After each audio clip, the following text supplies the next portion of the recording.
All right, I think we are live. So hopefully you guys are all having a good Sunday. Thank you for joining me here on this live stream. And yeah, just like all the other live streams, we'll be doing them for about 2 hours or so here. It might be a little bit shorter because I know a bunch of NFL games are starting here at 1 p.m. Eastern time. And so it's noon here. So we'll go for an hour and see how many people stick around after that. Maybe we'll cut it a little short. But otherwise, yeah, I mean, we're just going to be here hanging out, just talking cars. Any questions you guys have, I'll be happy to answer them. Like usual, all of the live streams here, I always do where if you have a super chat or a super thanks, those questions will get priority answering. Also, anyone who's a member of the channel, they'll also get priority answering in the questions here. But otherwise, I usually do a really good job of answering, most of the questions in the comments here. So we'll try and get as many as we can here. And yeah, so I see we have some people have joined already. So we got Simple and Yummy, Charlie Boy, Andrew Owen, and Orion. Thank you all for hanging out here and joining us. And I'm sure we'll have some more people here coming in as well. But glad to see you make the beginning as well. Rafi, thanks for joining. And so yeah, hopefully you guys are, like I said, having a good day here. Definitely, I'm a little tired, so we'll see how my energy level is on this one. But we have a toddler who's teething, and so she had us up at 4 a.m., 5 a.m., and 6 a.m. So dad life, so a little bit tired here, but I'll try and have some caffeine here to keep me going and stuff. But I wanted to make sure I did this live stream because it's been a little bit of a while since I've done one, and I always enjoy doing these here. So yeah, but otherwise, I guess while we are waiting for some questions here, I'll just give you guys a heads up that we just were on a vacation. If you saw the weekly update, we were on a vacation this past week, and we took the Mach on a road trip. And so I'll be posting that video here Monday about what it's like to road trip in the Mach and an electric vehicle. There's been a lot of different impressions of other people that have been out on road trips and EVs and some of their issues that they've had and stuff. So I'll be talking about our issues and what we ran into on our electric road trip here, and just kind of breaking it down. And again, it's one of those things where everyone has different experiences, but I just wanted to put ours out there just to kind of throw it into the culmination of different opinions out there, and see what you guys think about the experience, because a lot of people make it seem like it's absolutely horrible, and for us it wasn't terrible at all. It was actually a pretty smooth experience with a couple little caveats which I'll get into in the video tomorrow. But yeah, so stay tuned for that. I'll also be doing a car review this week on the Lexus LX 600, so that's another thing coming. And anyway, so I see we have a first question. Andrew Owen says, have you seen the new Prius going around? It looks better than the current gen. So I'm not sure which spy shots you're referring to. As far as the Prius goes, I can't really say much because I have seen stuff that I can't talk about. So yes, but I guess I can say that, yeah, there's some stuff that's been floating around out there, and I can't really say anything honestly about the Prius, unfortunately, without giving anything away. But there is a new Prius coming. I guess I can say that. So stay tuned is about all I can say. But yeah, I wish I could say more, but you'll see more in the relatively near future. And Fastline says, hey, Matt, did you get the new iPhone 14? I'm also going to become a member soon. Well, thank you for becoming a member soon. I did not get the new iPhone 14. I have a 13 Pro. I'm pretty happy with it. I wasn't crazy about the colors that they offered for the 14. And I also typically only upgrade my phones once every 2 years. So we'll see. I'm thinking about switching carriers this fall. So if I can get a good deal on a carrier swap, I might, trade in the 13 here for a 14. But the camera seems nice, but honestly, I'm still super impressed with the camera on the 13 Pro too. So I'm not rushing to get the new one. So I may just wait till the 15. We'll have to see, what the deals are like. But Shinko Movin is asking, what made you start YouTube? So I'm actually going to be doing a video. So I'm going to have a break for a couple of weeks where I'm not going to have any car reviews to post. And I'm going to be doing some more personal videos. And one of those videos I'll be doing is how I got into doing car reviews. And it's going to be an interesting kind of look back because it's been about 10 years since I started doing car reviews. And so, it's going to be a fun video, and that'll go into a lot more detail. But highlights I can just say here in the live stream. It's, I started YouTube way back in like 2006, and, just was posting random like video game videos and random little cool cars that I saw and stuff like that. And, just really wanted to be a car reviewer though. And this circumstances kind of lined up so that I was able to just give it a try. And I gave myself a few months to try it out and see if I can actually make a living off of it. And it was part-time for a few years. And then 2015, I went full-time doing the car reviews here. And it was just something I always wanted to be a car reviewer, but I didn't want to work for a magazine because especially back, 10 years ago or so, they didn't make very much money working at magazines. And, I just wanted to review cars, but also not starve, to do so. So that's why I kind of didn't go the traditional route of journalism because it's not a very lucrative job typically. So that's kind of how I, started out with YouTube and just kind of did it for fun, and then eventually went into the reviews. And before the reviews, I was just showing, what my BRZ was like that I had back in the day and stuff. And, just kind of always just hopped around and followed my passions. And, thankfully it kind of cultivated a following, and the rest is history. But great question. Yeah, I will definitely be going more in depth here relatively soon. All right. So other questions here. Tu Chang, the first member here, says he's here as well. Thanks for joining, and thanks for being a member once again. I really appreciate it. And so other questions here. Has the 2023 Mustang configurator gone up yet? Orion asks. I don't think it has. I think they're still holding out because the order guide just came out, and I think it was leaked out. I don't know if it's officially been posted, but it's going to be, I think, a couple of months before that configurator will probably go up. And Drew Briggs is asking, have you reviewed the new Z yet? I have reviewed the new Z. I reviewed it back in June whenever everyone else reviewed them. I was on the launch event for the Z. And so, you can go check out that video. Just search, Matt Moran, Nissan Z or whatever, and it should come up. I will be having one as a press vehicle in November. So I'll be able to do a little bit more of a longer, week-long kind of video with it as well to see, what it's like to live with.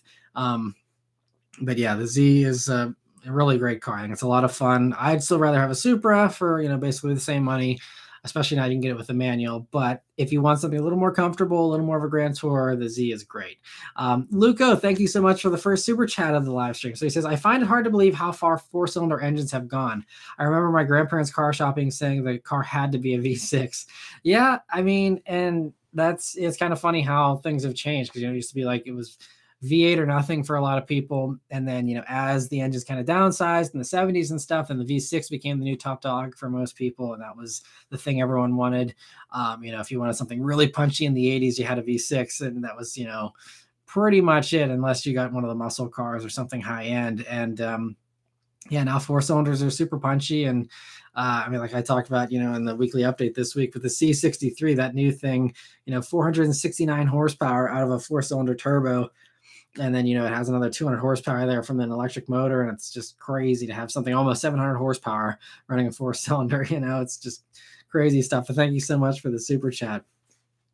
LT4 Power says, I think the first video I saw of yours was a GTR in like 2014. Then I realized you were in a park nearby and couldn't believe it. Yeah, it's I used that park for a lot of years. I haven't been back there in a while, but it served me well. And the GTR is so much fun. I was so lucky to be able to review such sweet cars early on in my reviewing career. That was all thanks to the awesome dealerships that I worked with back then. And Girish says, how about a subscriber meet and cruise event sometime? I'd certainly like to do something like that eventually. Something like that takes a lot of work to plan and set up and all that, but it's something I'd certainly be open to. And I've been trying. I was going to do a few in the past. COVID's kind of gotten in the way the past few years, but there's been a few like larger events with multiple YouTubers that I've been wanting to do because I really had a blast. Like we did one in 2019 on our way to the Indy 500 with Shell, and we met up at a Shell station, and it was me and Chris Fix and Eric the Car Guy and Engineering Explained, Humble Mechanic, all of us. We're hanging out and we're able to meet up with a bunch of subscribers. And that was a ton of fun. So I do love doing those types of things. But since we're getting into the fall and towards the end of car show season here and stuff, probably won't be able to do anything this year. But hopefully sometime next year, that can be something that can happen for sure. And Automotive Antics, nice to see you in here, man. Hope you're doing well. I reviewed his Chevy Nova, I believe when was that? 2 years ago now. Time flies. He says, how's the family doing? They're doing great. Toddler's teething, so that's not fun. But otherwise, everything's been doing really, really well. So thank you for asking. Hope you and your family are doing well too. And Seal Forever says, thoughts on the car market? Seems the days of fun, relatively fast, affordable vehicles under 40 grand are over. It depends on what you like and what you're looking for. I personally think this is a point in time where I think we've never had so many fun vehicles under 40 grand in the market since, maybe like the early 2000s, but I think that, with the BRZ and the FRS, 10 years ago, coming onto the scene and really driving home the point that there are a lot of people that want stuff like that isn't, just some V6 muscle car or something.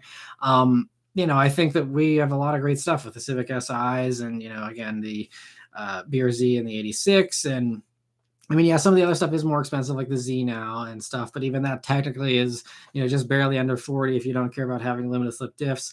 I think there's a decent amount of stuff out there. There's not as much as there used to be as far as like front wheel drive stuff, especially if you like coupes and things like that. But I think there still is a decent amount of stuff. And, also you got to keep in account, inflation and how a lot of this stuff that, 40 grand is, what 30 grand used to be 10 years ago.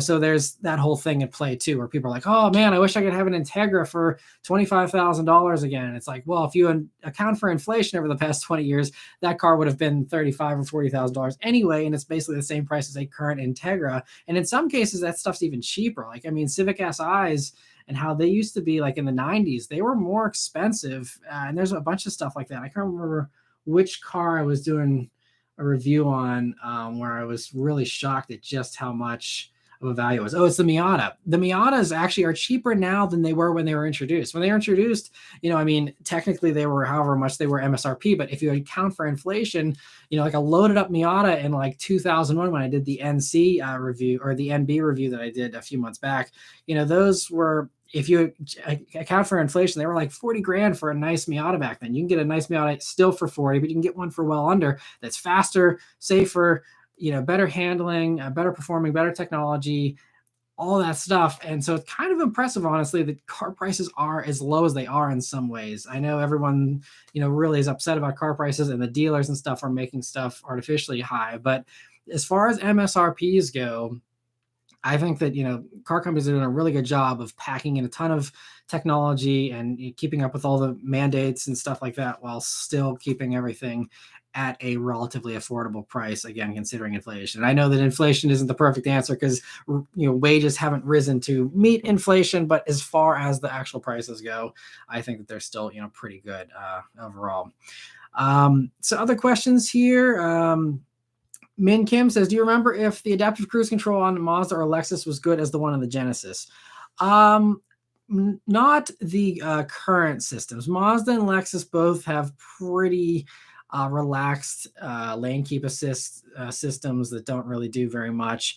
The one on the Genesis does a little bit more, but I also don't love the Hyundai Kia Genesis highway drive assist feature either. It hasn't been reliable in my experience. So I'd say none of those three are great, but I'd say probably if you get a brand new Lexus, their lane trace assist system in like the 2022s is better. And I would say that would be the best out of the three. If you're curious, like in the NX, it was, pretty good that I reviewed, and also the RX, it was really good in that as well. But yeah, good question. Thanks for asking. And Sean, the member here, Sean Brewer says, a long question. Do you think Dodge will offer a more obtainable version of the Daytona if it goes to market? It's a bad car, but some of us would want something closer to the 5.7, 6.4 in terms of power. And I certainly think that Dodge recognizes that. I think that they know they can't just sell 1,000 horsepower, muscle car for 100 grand. Like, they know that. I think they know better than a lot of other companies, honestly, that, power and the experience sells, and it doesn't have to be all Hellcats. I think that they were really smart this entire past 15 years to offer the 5.7 V8 for people who just want the sound. They don't have to have the fastest thing. They just want the sound. They want to say they have a V8. and you had that more affordable entry point than what you got from, the Mustangs and the Camaros, which when you go to the V8, it was one tune, it was, top dog power wise. I think that them having two different levels of V8 was really smart for the Challenger. And I think that hopefully they will recognize that for the plan for the, electric stuff as well, and say, hey, there's some people that want this really cool looking car. They don't want to have a super slow version, but they also don't want, or don't need, 700, 800 horsepower. And I'm hoping that they do something, with 450 or 500 horsepower or something like that. Because especially being electric, that instant power off the line, a 400 horsepower EV would, probably smoke a 500 horsepower, V8. So, I mean, it's just, they don't need to do a ton of power. So I certainly hope they do something a little lower power as well. I'm super excited about that electric Charger. I think it's super cool. Again, I don't know when I'll be able to justify a third car in addition to the Bullet and the family car, but if I could, that would be one that I would give a good hard look at. It'd be really cool to have that. And also, since it looks like a 68 Charger from a Bullet standpoint, I could have both movie chase cars, the modern interpretations with the my Mustang Bullet, and then having the black Charger EV would be kind of a cool combo, I think. But yeah, I'm really excited for it. But great question. I do think that they will do something like that. I have no idea, but I think if they're smart with the marketing, they will definitely have, slower versions. But yeah, great question. Thanks for being a member as well, Sean. I really appreciate it. MGZ says, hey, Matt, I think you should consider reviewing older modded performance cars in a special Gran Turismo or Heroes series. That's cool names. I appreciate the suggestion. And I certainly want to get back to doing more of those. It's this balancing act for me because trying to pick the right cars to review. I mean, that is, the most important thing, because I know even whenever I did the poll, last month about why some of you don't watch some of the car reviews, it's usually just comes down to the car. That's what a large majority of you guys said, was that it just comes down to the car. If it's a car you're not interested in, you're not going to watch, and that's totally understandable. I get it.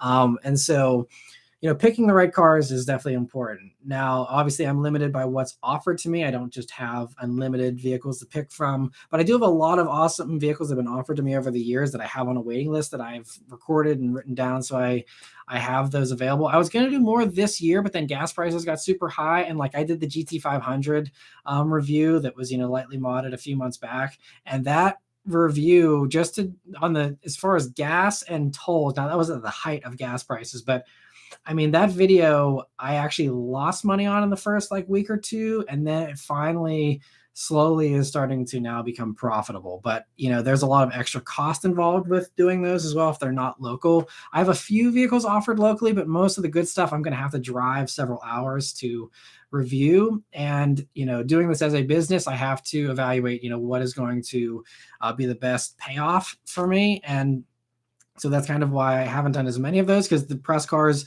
are free. They get dropped off in my driveway. I don't even have to put gas in them. They literally drop it off with a full tank. It's all nice and cleaned up. And then they take it away at the end of the week, with however much gas is left in there. And it's very cost effective. And also another thing kind of behind the scenes that most people don't ever really talk about or mention is that typically new car reviews pay better from an ad rate standpoint than the used modified stuff. And that's mostly because whenever, I'm doing a brand new car, and people are watching those videos, those people are more likely to be car shoppers than just random people watching for entertainment. And when you're a car shopper, then you get targeted with ads from car companies, which then pay more. And the ad rates are higher. So I can get more money from less views on the new stuff than I will getting more views on the used stuff. And again, I don't do it just for money, but again, being a business, I have to, figure out what's going to be the most cost effective and the best use of my time. And also, unfortunately, it seems like a few of the used reviews that I've done this year, I did the NC Miata, and I did the GT500. The GT500 video has performed okay, but like I said, that honestly was a money loser for the first few weeks until I, was able to, get back some of that cost. But also, the NC Miata video, I think that has 10,000 views, which is, I mean, I get more views on a random ordinary minivan than I do on that NC Miata. I mean, that one was local, so it wasn't a big cost to film that one, but Again, it's just like trying to be the best use of my time. And it's also really hard to predict. I know that most people that are, engaged on this channel are the people that are enthusiasts. They want to see fast, sporty, fun stuff that's affordable. I know that that is really the key, type of vehicle that I need to stick to. But then, like, my most watched review of this year, most people will never guess. The most watched review that I've done so far this year is the Toyota Sequoia. The new Toyota Sequoia has like 130,000 views on the channel here. I don't know why. I can't explain it. YouTube's weird with what they push and stuff, and why they do that. But, the stuff that I thought was going to be a home run, like my GR Corolla review that I posted, a week and a half ago, that has like 14,000 views, like totally bombed. I thought that was going to be an absolute home run. Everyone would be excited about the GR Corolla, and like hardly anyone watched it. So, it's kind of this guessing game, and it's always just kind of throwing stuff at the wall and seeing what sticks. But, modified performance stuff would be fun. It just, again, the ad rates would be crappy for them, and it takes a lot of money and time to do these road trips to film them. So I, even saying all that, and even with all those restrictions, I do plan to do more. I'm going to be doing a lightly modified Golf R hopefully next month, and going into next year, I do have plans to review more stuff as well. It's going to come down to then just gas prices and what is offered to me. But I have some really sweet stuff that's been offered that's not super far. So I'm hoping to get to do some of this stuff. Some of these they're classic, awesome vehicles from the 80s and the 90s that are legendary vehicles. And so I'm hoping to do some more of those as well. But great question. And hope you enjoyed the little peek behind the scenes to give a little more context as far as why I do what I do. But John, thank you so much for the super chat. He says, Charger Scat Pack or Stinger GT? That's going to come down to what your preferences are, because both of those vehicles have very different personalities. Obviously, they're both rear-wheel drive, but as far as the Scat Pack is very tail happy. Loves spinning the tires. The throttle tuning is super aggressive. So the second you breathe on the gas in a Scat Pack, it's like lighting them up. And if you watch my week with the Scat Pack video, I explain and demonstrate that very much. It's very, very fun, but also a very different experience from the Stinger, which is very European in the way that it puts the power down really well. It's very punchy. It's kind of this, wolf in sheep's clothing in a lot of ways. And it's a lot more subtle, it's quieter, it doesn't have a loud exhaust, all that kind of stuff. So it's definitely a different experience, but I would say the Stinger handles much better than the Scat Pack. Scat Pack wide bodies maybe a little bit closer, but I think Stinger, definitely has the handling edge. And it's also safer if you care about that. I personally, worry about crash ratings and stuff like that. The Chargers are terrible. The Stinger is very good. So if it were my pick for all the reasons listed, even though the Scat Pack is the more fun one, the one I'd actually want to live with is a little more luxurious as well as the Stinger. So I would pick Stinger, but you can't go wrong with either one. They're both awesome, awesome cars. And so I see we have, looking here, Daniel, thank you so much for a question, and thanks for being a member as well. He says, if you drive the Mach E to review cars, you would probably end up making money after you write off the mileage. Yeah, probably. I mean, it's so economical to drive that thing. That's one thing on this road trip we were on this week is, each charge, I actually had it for free because Electrify America was doing maintenance. So it was free charging. So our road trip was completely free, which is awesome. But even if I had been paying for it, they showed me on the charger, how much they would have charged me. And like even a large, like 50 or 60% charge going from 15% battery up to like 75 or 80%, that still costs like $10. And that got me 200 miles of driving almost. It's much cheaper than gas if you're willing to deal with, the charging, ambiguity of, are the chargers going to work? Are there going to be people waiting at them and I have to wait in line? And there is a lot more of unknowns. There's more planning involved. It's more work. It's not as easy as obviously road tripping in a gas vehicle, but you do save a ton of money. Unfortunately, as far as doing that for doing car reviews, I can't take the Mach E unless I bring the whole family with me because that's Beth's only car, and so she needs to have that available. Sometimes in the past, I've taken a press vehicle on the road trips to film other cars. Depending on the manufacturer, some let me go further than others. So that is something that I also try and do sometimes if I can to save a little bit of money there. But But yeah, EVs are awesome for road trips as far as money goes. It's great.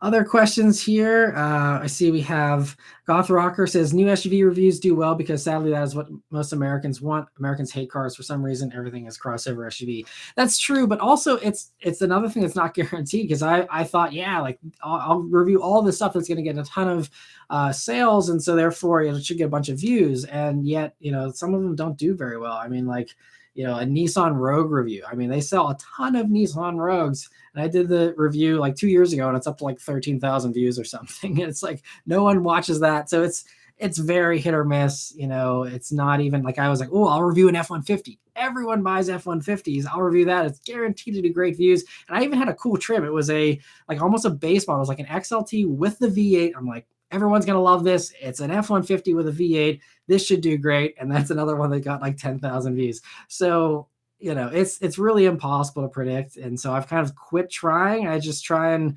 do what I think is best and, keep my fingers crossed. And, sometimes it pans out, sometimes it doesn't.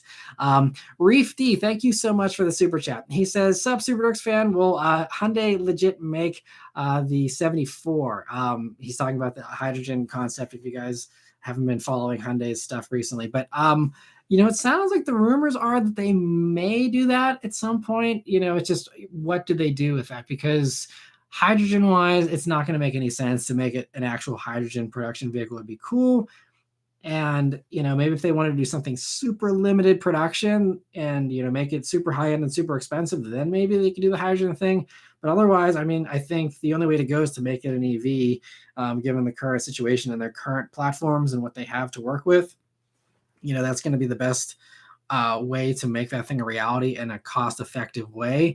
So I hope that they do, use the EV6 GT and the Ioniq 5N and Ioniq 6N, that whole platform, 600 horsepower, put that in a coupe, retro body and just keep the styling exactly the same on the 74. And, I think that would sell really well for a two-door. I think that would be huge. And honestly, they could steal some sales from like the electric charger and, all that kind of stuff that's coming down the road. I hope they do. I really, really hope that thing comes to production. And Hyundai is cool enough right now that I think that there's a decent chance that they will. I really, really hope they do.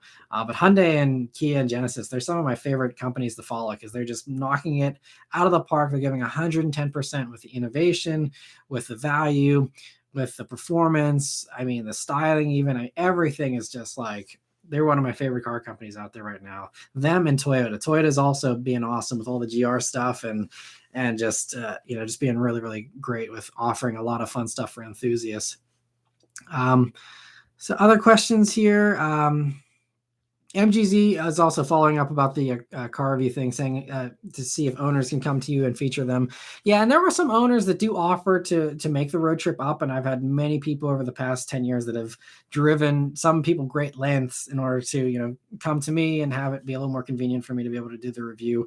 But I also feel bad making someone take hours out of their day and making them pay for gas money. It's especially considering it's something that I'm doing and making money off of in the long run. So I don't mind coming to people. They're nice enough to let me drive their cars.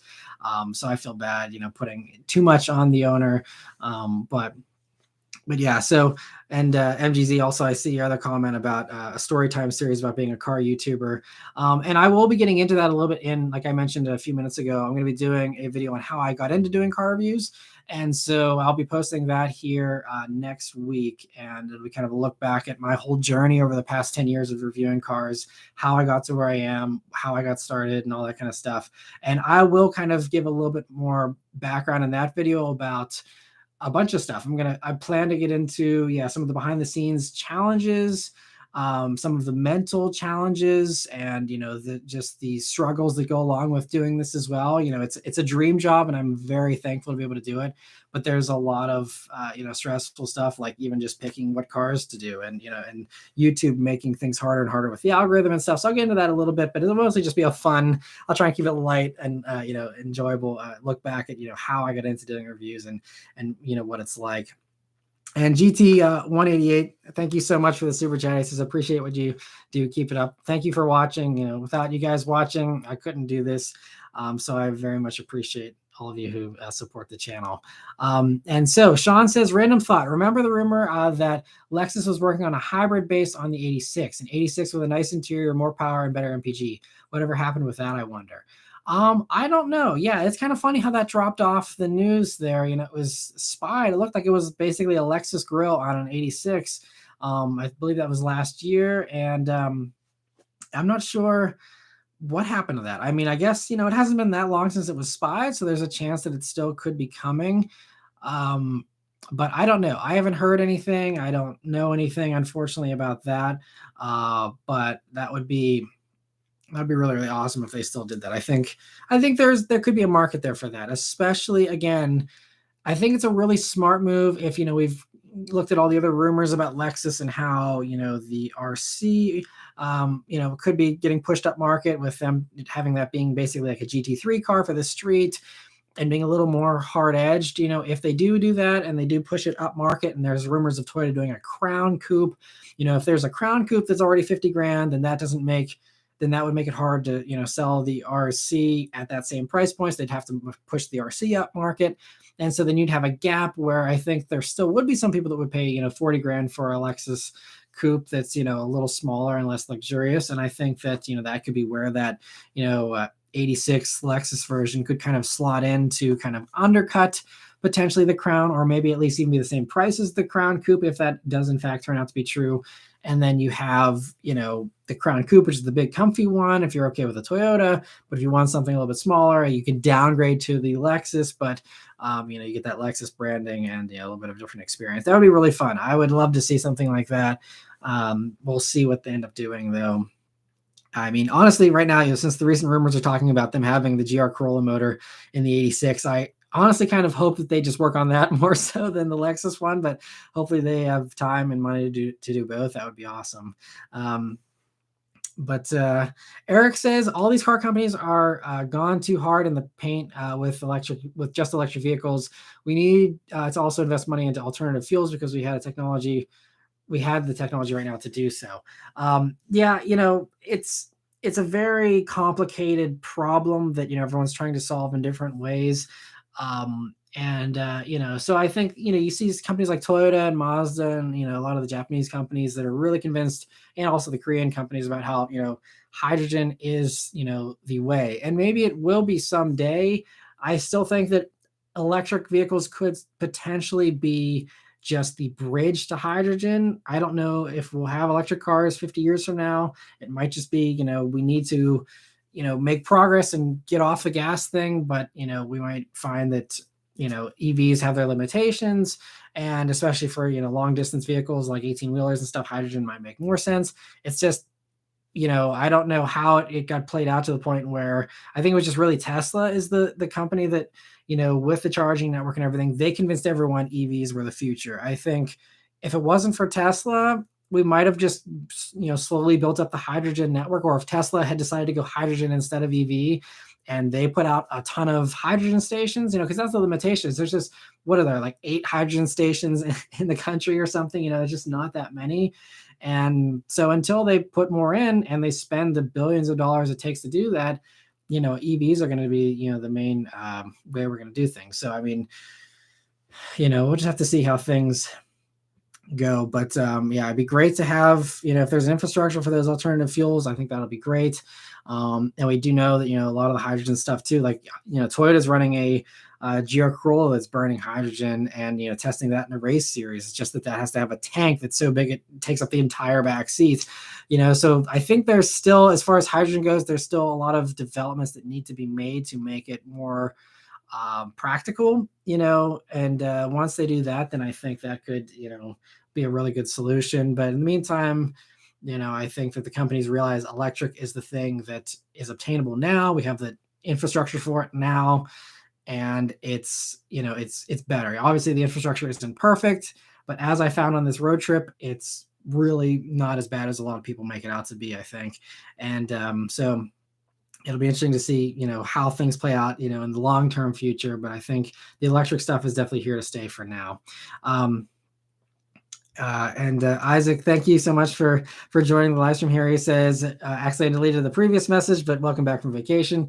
Thank you. I'm glad we had a good trip and it was uneventful in the Mach-E. I was a little nervous because Mach-Es aren't super good with their reliability. They've been a little glitchy in the past few months, but thankfully ours has been rock solid so far.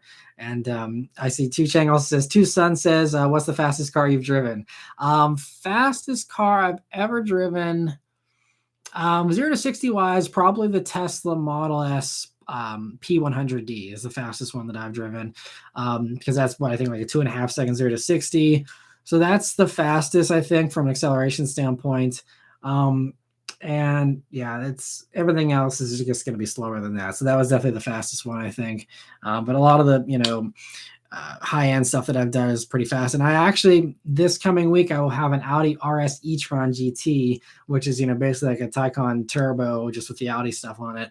I'll be reviewing that. That might give the Tesla a run for its money. We'll have to see, but that'll be another fun one. But yeah.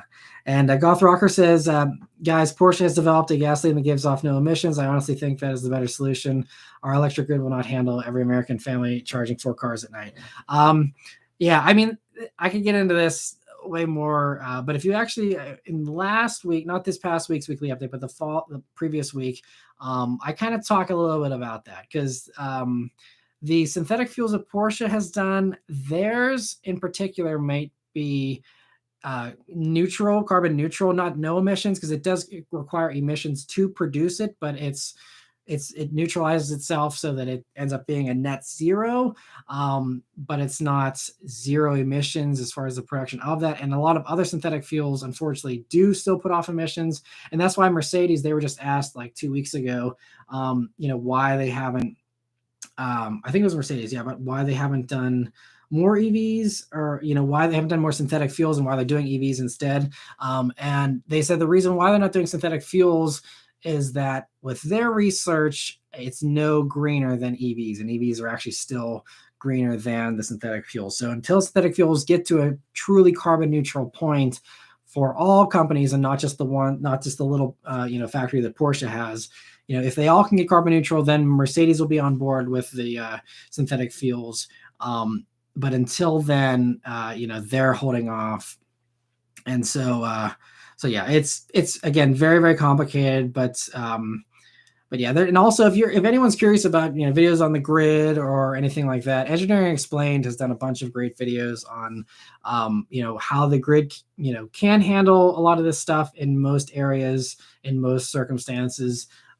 There's certainly some caveats and some exceptions, but it's one of these things too where the electric companies aren't going to want to miss out on all this money. If they can sell everyone 3 times as much electricity, charging up all these electric cars, they will rise to that demand, because if they don't, they would be losing money. At the end of the day, it's all about money for everyone. And so that's you follow the money, and if the money is that they can make a ton of money, these power companies, they will upgrade their stuff in order to sell you as much electricity as you'll suck down. So I think we'll have the infrastructure rise to meet the demand. It's just you don't put out a ton of chargers if there's no demand for it. It's that whole chicken and the egg kind of thing, which is this delicate balancing act of having the right amount so you're not losing money but not too much.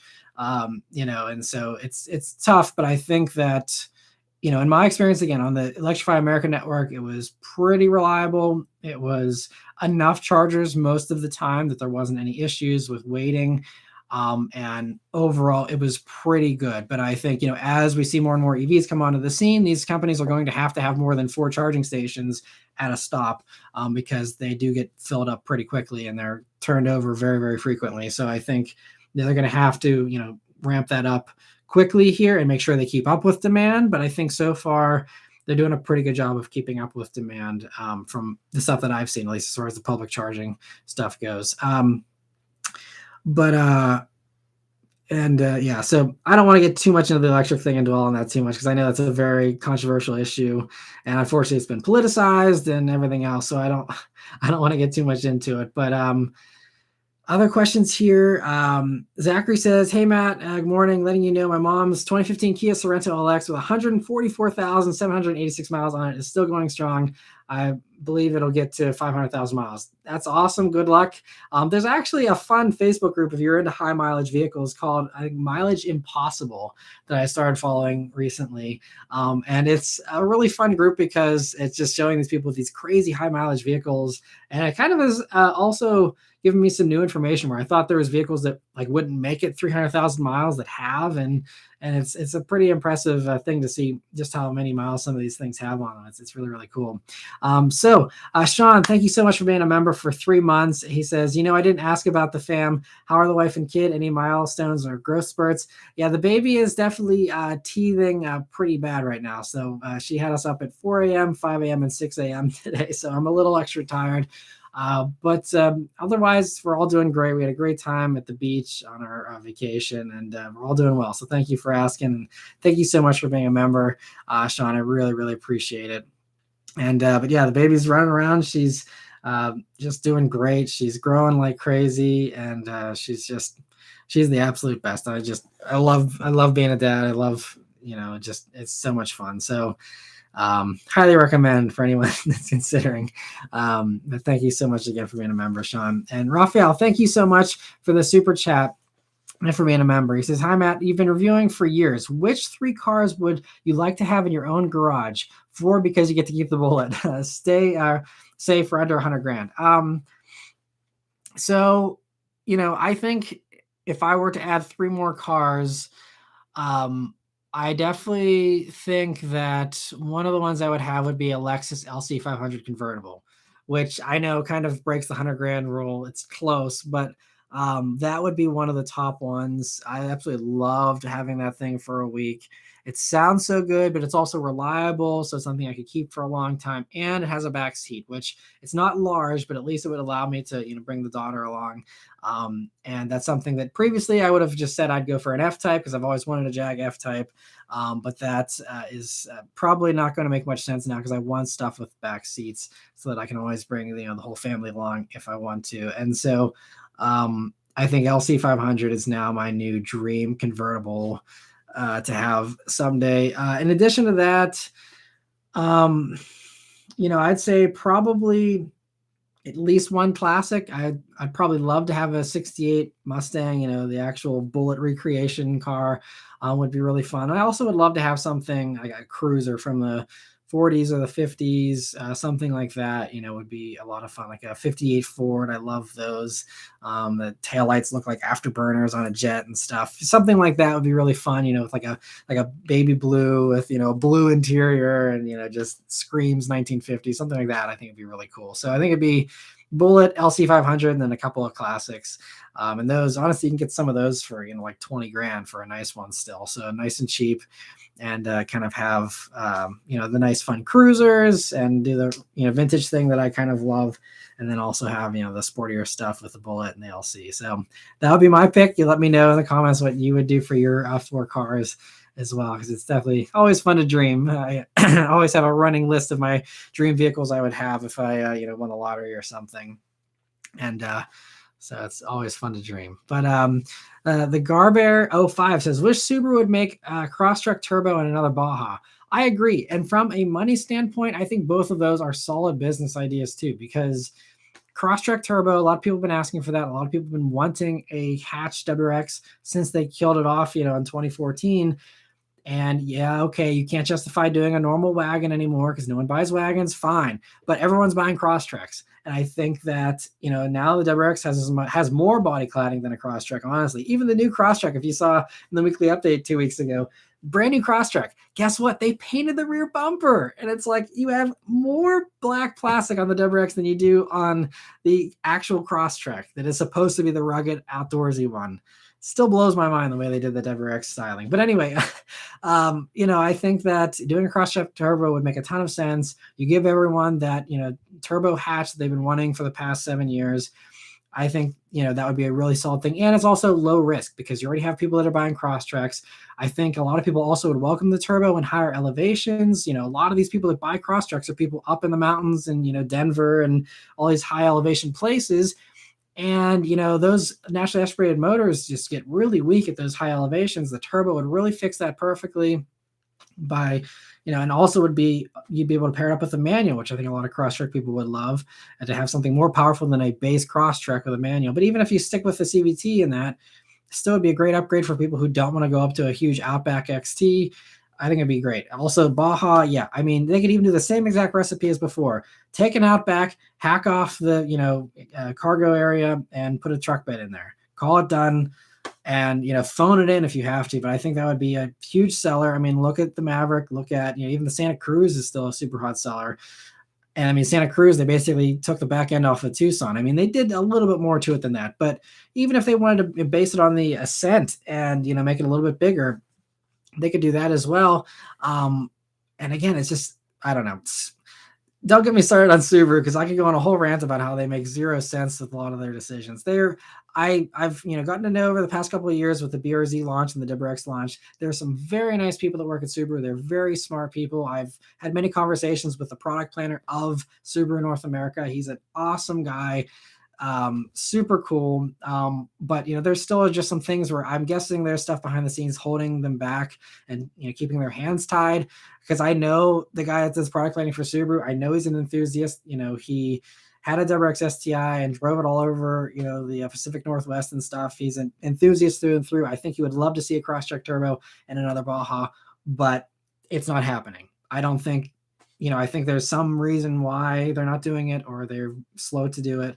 Maybe they'll do it eventually. I don't know. But there's just Subaru and GM are the two car companies that really make me scratch my head, because I know they have enthusiasts that I know that they have the potential to do the stuff that all of us are asking them to do, but they're not doing it. And it seems like there's part sharing that could make these things easy to do, but they still don't. And it's just one of the mysteries, one of the great mysteries that maybe we'll never know. But yeah, I'm bummed we don't have a Crosstrek turbo and a Baja. I think both would be super awesome. Eric Tate says, Matt, do you remember your first car? I do. It was a 1997 Subaru Impreza Outback Sport, which was essentially a Crosstrek before they called it a Crosstrek. Subaru was super ahead of the curve on all that stuff, that's for sure. I mean, that was a 1997 model, and they were doing the lifted, crossover thing, decades before most other car companies were. And I also did a video. I think if you search I ran a Carfax on all my old cars or something, and I go into and show off all the old cars I used to have and stuff. So you can check out that video if you want to see more of that. But other questions here. So Zachary Jones said, Matt, one of the rare sporty sedans on the market is the 2009 Pontiac G8 that was the nicest cars, good looking before they went out of business. I thought the G8 was great too, and that and the Chevy SS. I don't know what the deal was with that. I think the G8, I think it might have just been a little bit too early, but it's weird because Dodge had the same thing with the Charger essentially, but yet they made it work and they did it better. I don't know if it was just that the Charger had a better interior or if it was just the marketing. I really think a lot of it just comes down to marketing with GM. They're really strange with the way, the Camaro gets no marketing love. The G8 didn't get marketing love. The SS didn't get marketing love. Now I did find out a while back, I can't remember where I read this, but that the SS, they were required, I think by Holden with their agreement, to have a certain amount of SSs that they were contractually obligated to do, but they actually didn't want the SS to be successful, supposedly, from a business standpoint behind the scenes. And so that's why they kind of phoned it in. That's what I've heard. Again, I'm very foggy on the details, so I can't, you can probably try and look into that a little bit if you're curious yourself. But I think maybe the G8 also fell under that same fate of maybe they didn't want it to do well, but it just, I'm not sure why they would enter into an agreement where you have to, take a certain amount of cars and then have it be this nightmare where you can't have it do well. I don't know, but I thought the G8 had a lot of promise, and with a good marketing campaign behind it, I think it would have been just as successful as the Charger. It's the same thing. I think there's no excuse why the SS, if they could have called it the Chevelle, given it the same attitude that Dodge gave the Charger, we could have had Chevelle and Charger, neck and neck, fighting it out for the past, 10 years. It would have been great. And instead, GM dropped the ball big time on that one, and I have no clue why. Because again, I know that a lot of the people that were working within GM, back then, and even these days, a lot of enthusiasts, a lot of people. I mean, Al Oppenheiser, the guy that did the engineering for the Camaro, he's an enthusiast through and through. I mean, they set those cars up so well. They were fantastic cars. If you watch my old Chevy SS reviews from a few years back, I mean, they're amazing. And I was praising it left and right, up and down. And they added the manual and a louder exhaust for, I believe, 2014 or 2015, made it even better. I love those things. They were so, so good. It's just that they didn't market it right. They didn't, give it the right name. They didn't do the right styling. And so you unfortunately had a car that, just was underappreciated, unfortunately, because I think GM doesn't realize sometimes you need to appeal to the masses, and you can't have niche stuff that, is for the car nerds. You got to have the mass appeal stuff, which I think Dodge nailed with the Charger. A lot of the people driving Chargers around aren't your typical enthusiast that goes to track days or goes on, cruises on back roads or even does drag racing. Honestly, it's just people who want something cool with a V8 in it. And, I think there's a big distinction between those two groups. They're enthusiasts in their own way, but it's not the typical type of enthusiast that, cares about the same stuff that other, enthusiasts do. But, yeah, and Goth Rocker says they wanted the SS to fail because GM wanted to close the Holden plant in Australia. So yeah, maybe that's part of the story that I'm missing. So yeah, that's the thing with all of this stuff is there's a lot of things that are common sense to us where we're like, duh, like why are they not doing this? And a lot of times there's weird stuff behind the scenes that causes things to be the way they are. And so a lot of times these car companies, they have very smart people running them. It isn't just a bunch of brain dead people that don't have any common sense. It's just that they know what they should do or what they want to do, but then they can't for whatever reason. And it's kind of sad. So the Holden plant is one example of that. Yeah, Mr. C. Anderson said I would fire GM's marketing team. The real people ads were complete trash coming from a GM family member. Yeah, I mean, I think, yeah, GM marketing can be definitely not the best sometimes, but I also think they've done some good stuff. And I mean, like everyone always, says, everything GM is iffy, usually aside from the Corvette. Then like the Corvette's amazing. Camaro was amazing in my opinion as well from a, engineering standpoint, but it's just, they just don't get all the pieces right sometimes, unfortunately. NZO 814 says, how long until we get a more updated 4Runner, maybe with some better fuel efficiency? It sounds like 4Runner, they're not in a hurry. Obviously, I think Tacoma is up next from, what the speculation seems to suggest. And then after that will, probably come a 4Runner. But the 4Runner is a case much like the Charger and stuff, where if it's not broke, don't fix it. 4Runners sell great. I think part of the reason why 4Runners sell great, same reason why the Land Cruiser, that didn't sell great, but the same reason they kept the Land Cruiser around is people really loved that old car, that old platform.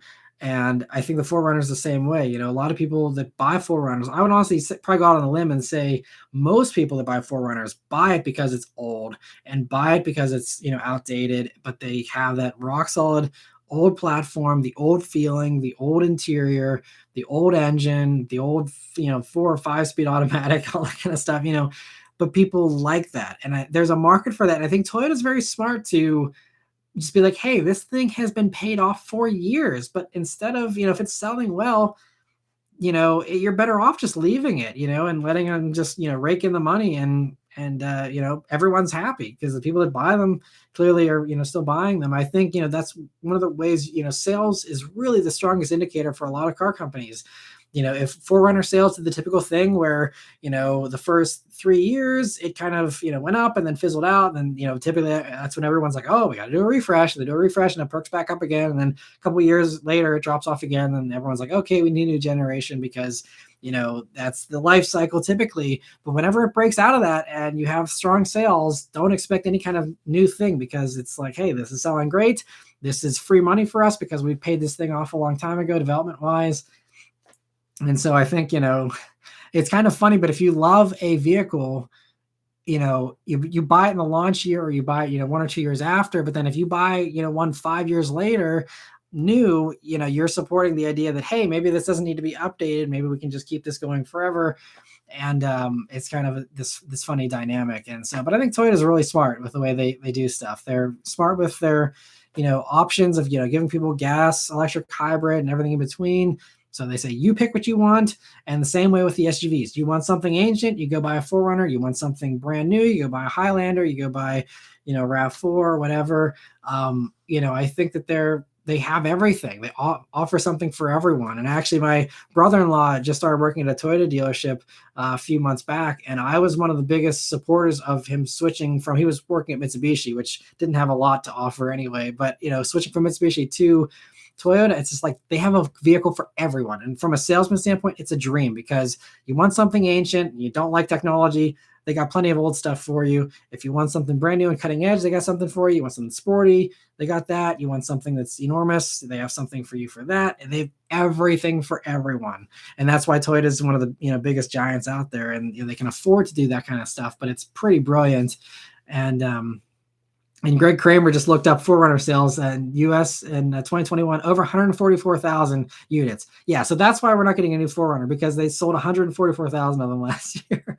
It's like, oh man, it's crazy. So yeah, I don't think there's any need to bring a new 4Runner out, at least not anytime soon. I think they will eventually. Same thing as Tacoma. Tacoma is still selling great. They will do a new one eventually.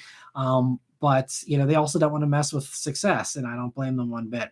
But Kyle, thank you so much for the super chat and for being a member as well. He says, Matt just go to work for GM. They need a realistic person's thoughts and ideas. That's all I have. Thanks, Matt. I appreciate that. Also, my fan on my laptop just started making noise. My laptop started acting weird recently. So if it gets noisy, let me know in the comments, and I'll see if I can try and figure out a way to quiet it down. But it's getting a little hot here, so it's making some noise. But anyway, back to your question. Yeah, I mean, I think, I've given serious thought to going to work for a car company. Unfortunately, right now, it still wouldn't be a great solution. I love working from home. I love being my own boss. I love, reviewing cars. I really have a natural curiosity to just review cars, and I really am driven by helping you guys find a car you love. That's why I do this, not to entertain people, but to truly help people figure out what they, are going to love, so that you can have a fun commute to work every day, find a car you love. And I think that makes the world a slightly happier place if everyone's driving a vehicle that they enjoy. And, if I can help them find that vehicle, then that truly it just makes my day when someone comments and says, hey, I found this vehicle thanks to your video, or your video convinced me to get this car and I absolutely love it and I'm so happy I got it, thank you. Those types of comments are 100% what keeps me going. But if the YouTube channel dies off, I mean, it's been declining for years here, unfortunately, and it's with TikTok and stuff now having new competition and just more car review channels out there, the competition continues to get harder and harder. And so if the channel declines to a certain point where, it doesn't allow us to maintain our standard of living anymore, then working for a car company is probably going to be one of my first considerations. So, there's a bunch of car companies that I would love to, go to work for, just to help, try and change things. Now I'm not qualified, with my finance degree to really do too much at these car companies, but, I have seen a lot of, journalists that make the switch over to the PR side at least. And, maybe, go from there and try and, help, do some change from within. If that ends up being where life takes me, we'll see. I mean, I think, working for GM would be great, if I could, get in there and, just kind of poke the bear a little bit and see why, things are the way they are. And, if they have to stay that way, or, what the deal is. But even Subaru, I love Subaru as a company, but they've just been so disappointing with a lot of the stuff recently. And I'd love to, be on the inside there and, see, what the reasons are, and see if there's any way, things could be improved realistically. But again, most of these car companies are run by very smart people. They have good reasons behind the scenes for why things are the way they are. It's just that we don't understand and have the information. And so on the outside looking in, it's easy to critique stuff, but the realities are, a lot of this stuff has to be the way it has to be for whatever reason. And Eric Tate says right now in upstate Pennsylvania, they are having trouble with rolling blackouts. That's crazy. I haven't heard about that. Here in southwestern PA, we're totally fine. No issues at all. And Terrell's asking, you still have your Mustang, don't you? I do. Yeah, I still have my 2019 Mustang Bullet. I've had it for 4 years now. And it's been really good to me so far. And Sean says his 4-car garage is a 69 AMC AMX SS, an 09 GT500, a K-swapped NC Miata, and a 2022 Mach GT. That'd be a fun lineup. That'd be a bunch of fun, especially the K-swap Miata would be really magic, I'm sure, because NC Miatas, that motor isn't amazing in the NC, but with a K-swap in it, that would be a lot of fun for sure. Rafi says, what's gas prices like in your area? Here in SoCal, it's hanging around $5.50. I love my Type R, but gas prices have me thinking otherwise. I honestly don't pay too much attention to gas because I probably fill up the Bullet like once every like 4 or 5 months, and the Mach-E, obviously, we don't have to worry about that anymore. So I believe premiums at like $4.69 here or something, because I only look at 93 for the Bullet anyway. I haven't paid much attention, but I believe it's in the like mid to low fours here in Pittsburgh. Zachary says, Matt, what are some forgotten good cars in your opinion some people don't talk about? Well, one car that I was just reading a little bit about the other day was the Mitsubishi 3000 GT VR4. I mean, that's a vehicle that I think has, gotten some more appeal in the past few years. But I mean, that thing, it was just amazing for its time. It had 4-wheel steering. It had, the twin turbo setup. It had a bunch of really advanced technology in it, and it was pretty wild for its time. I think it even had like torque vectoring with it, 4-wheel drive system and stuff. It was so impressive, especially coming from Mitsubishi. It just shows just how far they've fallen. They literally were like the technology leader in the late 80s in a lot of ways, and then just really dropped off. Other forgotten cars. This is a question I'd probably have to sit down and think about for a while, because off the top of my head, there's not a ton of stuff. I also think though, like another really fun car from the 80s is the Subaru Xt. Before the XT was a trim designation, it was a sweet little coupe. The SVX is another one I think is awesome and also forgotten. But the XT was like the right formula before the SVX, because the XT had I believe it was a turbo flat 6, so like a Porsche 911 turbo kind of motor setup almost in the front. But it had a manual. It had super cool styling. It had the digital gauges from the 80s that were super cool looking, and like an amazing car. And I mean, they're super rare, so I think that's part of why they don't get much attention these days. But that's like one of those Radwood picks that if you can find a nice one of those, like, I don't know, I think stuff like that someday will be worth huge money, especially because of how rare they are, but also just because they were like super cool. And it's a car I'd love to like do a series on, like you're just buying one and driving one around a little bit or something, just to kind of show it off, or even just reviewing one would be amazing. Because it just seems like such a cool car. They even had like a pistol grip shifter for the manual, a bunch of cool stuff in that thing. And the SVX had like the fighter jet windows where the whole window didn't go up and down, just like the one part of it, kind of like a DeLorean or something. And just some really fun stuff from Subaru back in the late 80s as well. They had the Brat, which was before the Baja, and it was fun. That had jump seats in the truck bed and stuff. Just crazy, wild, fun stuff. So yeah, that's a few off the top of my head. But Luco, thank you so much for another super chat. He says, did you install a charger at your house for the Mach-E? We did not. We're just using the regular Ford mobile charger that came with the car. It's slow, we just plug it into the regular outlet, but with how little we drive and how everything's so close to us around here, we don't need anything faster. Even on the road trip we were on, we did the fast chargers, on the drive, but by the time we got home, we only had like, I think 17% battery left. And so we plugged it in whenever we got home on Friday evening, and it's been on the charger ever since. And I mean, right now it's probably up to close to 70% charge. So I mean, it's taken like multiple days with 72% charge. So it's taken, already like, what is it, 36 hours or so to just get to 72%. But, all we did was we went to Target yesterday and, put, 5 or 10 miles on it there. And aside from that, it's been just catching up. So you give it a few days to catch up. And I mean, even right now, it says like 140 miles of range. So if I needed to go to Ohio and back, I could still, almost do that here with just the way it is currently. But, so we let it sit on the charger for a few days. It doesn't move much and it catches up, and we'll get back to 100% here. We keep it at 90 just for the battery health, but it'll get back up to 90%, nice and quick. And for us, that's enough.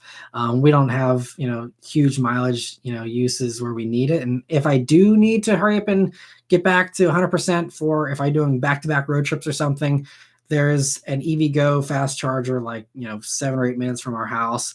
I can go down there and, top it off in, 25 minutes or something and be set. So, even in that, once in a million kind of scenario, I think would be covered without having to do the whole level 2 thing in the garage. So, we're totally fine with the slow charger. But again, we drive a lot less than most people, I think, typically do. But Rafi says the 3000 GT still breaks necks when he sees them on the road. Yeah, I very rarely see one. And the Dodge Stealth is even more rare. Those things were super cool too. They had the RT turbo version, which was basically the same thing as the 3000 GT VR4. Super, super cool cars. And Sorelli Dog says Haggerty has a cool video on the XT Heritage. I think I saw they posted that, but I haven't had a chance to watch it. But yeah, I'll have to go back and watch it. I'm glad they've kind of shined a light on it. That's awesome. I can't wait to look into that. But yeah, thanks for reminding me. I'll have to go back and watch that one at some point here soon. Lou Fresh says if you could have one GT350 or new GT500, I would go GT350 because GT500 is overkill for the street, in my opinion, for what I would want personally. And I love the manual. The GT350 sounds better. It's more dramatic with the power delivery, in my opinion. GT500 is awesome, though, for sure. It's an amazing vehicle. I'd be happy to have one of those as well. But, it's just one of those cars that's just anything that's that fast. Unless you don't care about your driver's license or you have a lot of guts, it's not a vehicle you can really exploit too much on the street. Nathaniel says, have you seen the crash test video of a 1959 Bel Air versus a 2009 Malibu? I hear you talking about the Ford forever, but crash structures will be 5 times stronger in coming years. Oh, yeah, as far as keeping the bullet forever. Yeah, it's interesting. Yeah, I saw that video when that came out, and that was pretty mind-blowing, especially it kind of broke the misconception that, old cars are these, steel things that never, that were tanks and, were super strong and stuff. And it's like, it crumples right up. And, people don't, unless you lived through that generation, a lot of people don't realize a lot of the, issues that did happen back then. And a lot of the stuff just wasn't reported as much either because there was no social media. So you couldn't, go on and complain every time something bad happened, but, all those steering columns that, would just impale people because there was no padding and it just, the crumple zones and everything, the seat just went whoop and, got impaled by your steering column. And that's why in the 1968, they added the wider padding as a legal requirement on steering wheels there so that, you, don't have just a pole sticking there ready to just jab you in the stomach. So, it's a lot of interesting stuff with the way cars have evolved over the years. And you're right about, the new vehicles being, safer and stuff. And so, that is one, I do plan to keep the Bullet forever, but I think, if it gets to a point, way off in the future where it does seem a little bit unsafe, by those modern standards, in 10 years or something, then, it would be a car that I would just take out on, rare occasions, just like how I would plan to do with classic cars that could totally kill me very easily. Just take them out rarely and, be extra careful with them. And then, maybe have like the new Charger EV or something in 10 years to, rip around in if I want something that's, modern and safer and all that. But I think the Bullet, we'll see, but I think, it's a pretty safe car. So I'm not too concerned about that still. But Goth Rocker, thank you so much for a super chat. He says, Matt, I'm surprised you go Mustang 350. The Voodoo motor is unpredictable. Me personally, happy with the simple Coyote 5.0, but the GT500 I did drive was a monster. Yeah, that's why I have the Bullet and I don't have a GT350 is because the 5.0 is, the more reliable motor. So just that question was, 350 or 500. If I had to pick one or the other, it would be the 350. Because the 5.0 or the 5.2 Predator, I think it's, probably less high strung than the Voodoo, but it's still, I've still seen some failures with the 500 as well. So I think, but yeah, that's why I never went for a 350. And a lot of people thought I was crazy for not getting a 350 instead of the Bullet. But for me, the Bullet's fast enough. It's still a special experience. The motor still revs at 7,500 RPMs. It has the Bullet look, which I wanted. It has the extra comfort that GT350 doesn't have. And so for me, the Bullet's really, perfect. But again, to each their own for sure. But thank you so much for the super chat as well. Raphael says, I really wanted the first gen Mitsubishi Eclipse when it came out and couldn't afford it. That company really fell off a cliff. Yeah, it's really a shame. And the Eclipses were so cool too. That's another car that's underappreciated. Maybe I just love them because of, the Fast and the Furious and stuff. But that second gen especially, I still think just looks so cool. They did the full width taillight and all that stuff and the huge wing on the back. It's so sad that we can't do another one of those. It's just, and honestly, I even like the third gen Eclipse was but the fourth gen I thought was actually really cool. I think the marketing for it was really cool. It had like motorcycle inspired gauge pod there. I thought the styling was really cool for the time. It was very trendy with the kind of styling that was going on back in 2007, 2008, stuff like that. I really liked that last generation of the true Eclipse. I thought they were great. I drove one many years ago and they were fun too. A little sloppy, but still a fun experience. And that's a car that I feel like it's kind of a bummer because I think that last generation Eclipse actually was pretty good in some ways personally, but just didn't sell. And so again, at the end of the day, it all comes down to sales, and that's the ultimate decider. Italian Ice 678, thank you so much for the super chat. He says, happy Sunday, Matt. I guess you're back from vacation. My best to you and your family. Thank you. Yeah, we got back on Friday, so I've posted that weekly update on Friday, but I filmed it on Thursday, and then we left the next day. But it was a fun week and a lot of fun at the beach there. So thank you so much for the super chat and the support, and I hope you're having a good Sunday as well. Tom K, thank you so much for the super chat as well. He says, any info on when Type R drive reviews will be? I know, but I'm not sure if I'm able to say the embargo date yet. Sometimes car companies are a little iffy about like talking about that ahead of time. So I won't give you the exact date, but I can say that it will be coming in November. So that'll give you an idea. And so, yeah, thankfully I have been invited on that launch. I will be reviewing the Type R. And so it'll be some track driving and I believe some road driving as well. And I'm very excited to try it out. So stay tuned for that in November for sure, though. It's going to should be good, I'm sure. I have high hopes for that. It'll be very interesting after just driving the GR Corolla, see how the Type R compares. Obviously it'll probably be pretty similar to the current, Type R, but I think with the newer body, they just got the ergonomics so good with the new generation Civics in general. And so that plus the goodness of the Type R motor slightly improved and, the transmission and stuff in that car, I think it's going to really, really be good. And I don't know if you guys saw the spy shots for the Integra Type S that was spied running around. I didn't talk about it in the weekly update because I didn't have the rights to use those pictures, but it basically looks like it's going to be just a Type R powertrain carryover. It even has the 3 exhaust tips in the Integra back end there, and no spoiler, which I'm not crazy about the spoiler on the back of those vehicles. So the Integra Type S might be like a real tempting vehicle for me as far as like a future dad car. If I needed something with 4 doors, that could be something that would be pretty tempting. But yeah, I'm excited for the Type R. I think it's going to be great. Simple and Yummy says, what do you think of the new and old Volkswagen Beetles? I see a new Beetle convertible with the 2.5 for sale. I'm interested in the 5-cylinder. Oh, interesting. Yeah, that's cool with the 5-cylinder. So this is probably an unpopular opinion as well, but I also really like the new generation Beetle. I thought it was a super cool, offering. I like that they made it a little bit more, retro, I think a little bit. I mean, it was less bubbly than the previous generation. The originals are amazing, and my parents actually had a 2001 new Beetle. And so did a bunch of road trips in that thing. And that was actually one of my first cars that I drove. I actually kind of learned to drive in that new Beetle. And I think it was a fun little thing. And another fun vehicle that just for the time was just, they sold like super well back then. It was just a different time when large amounts of people would buy a 2-door car like that was small.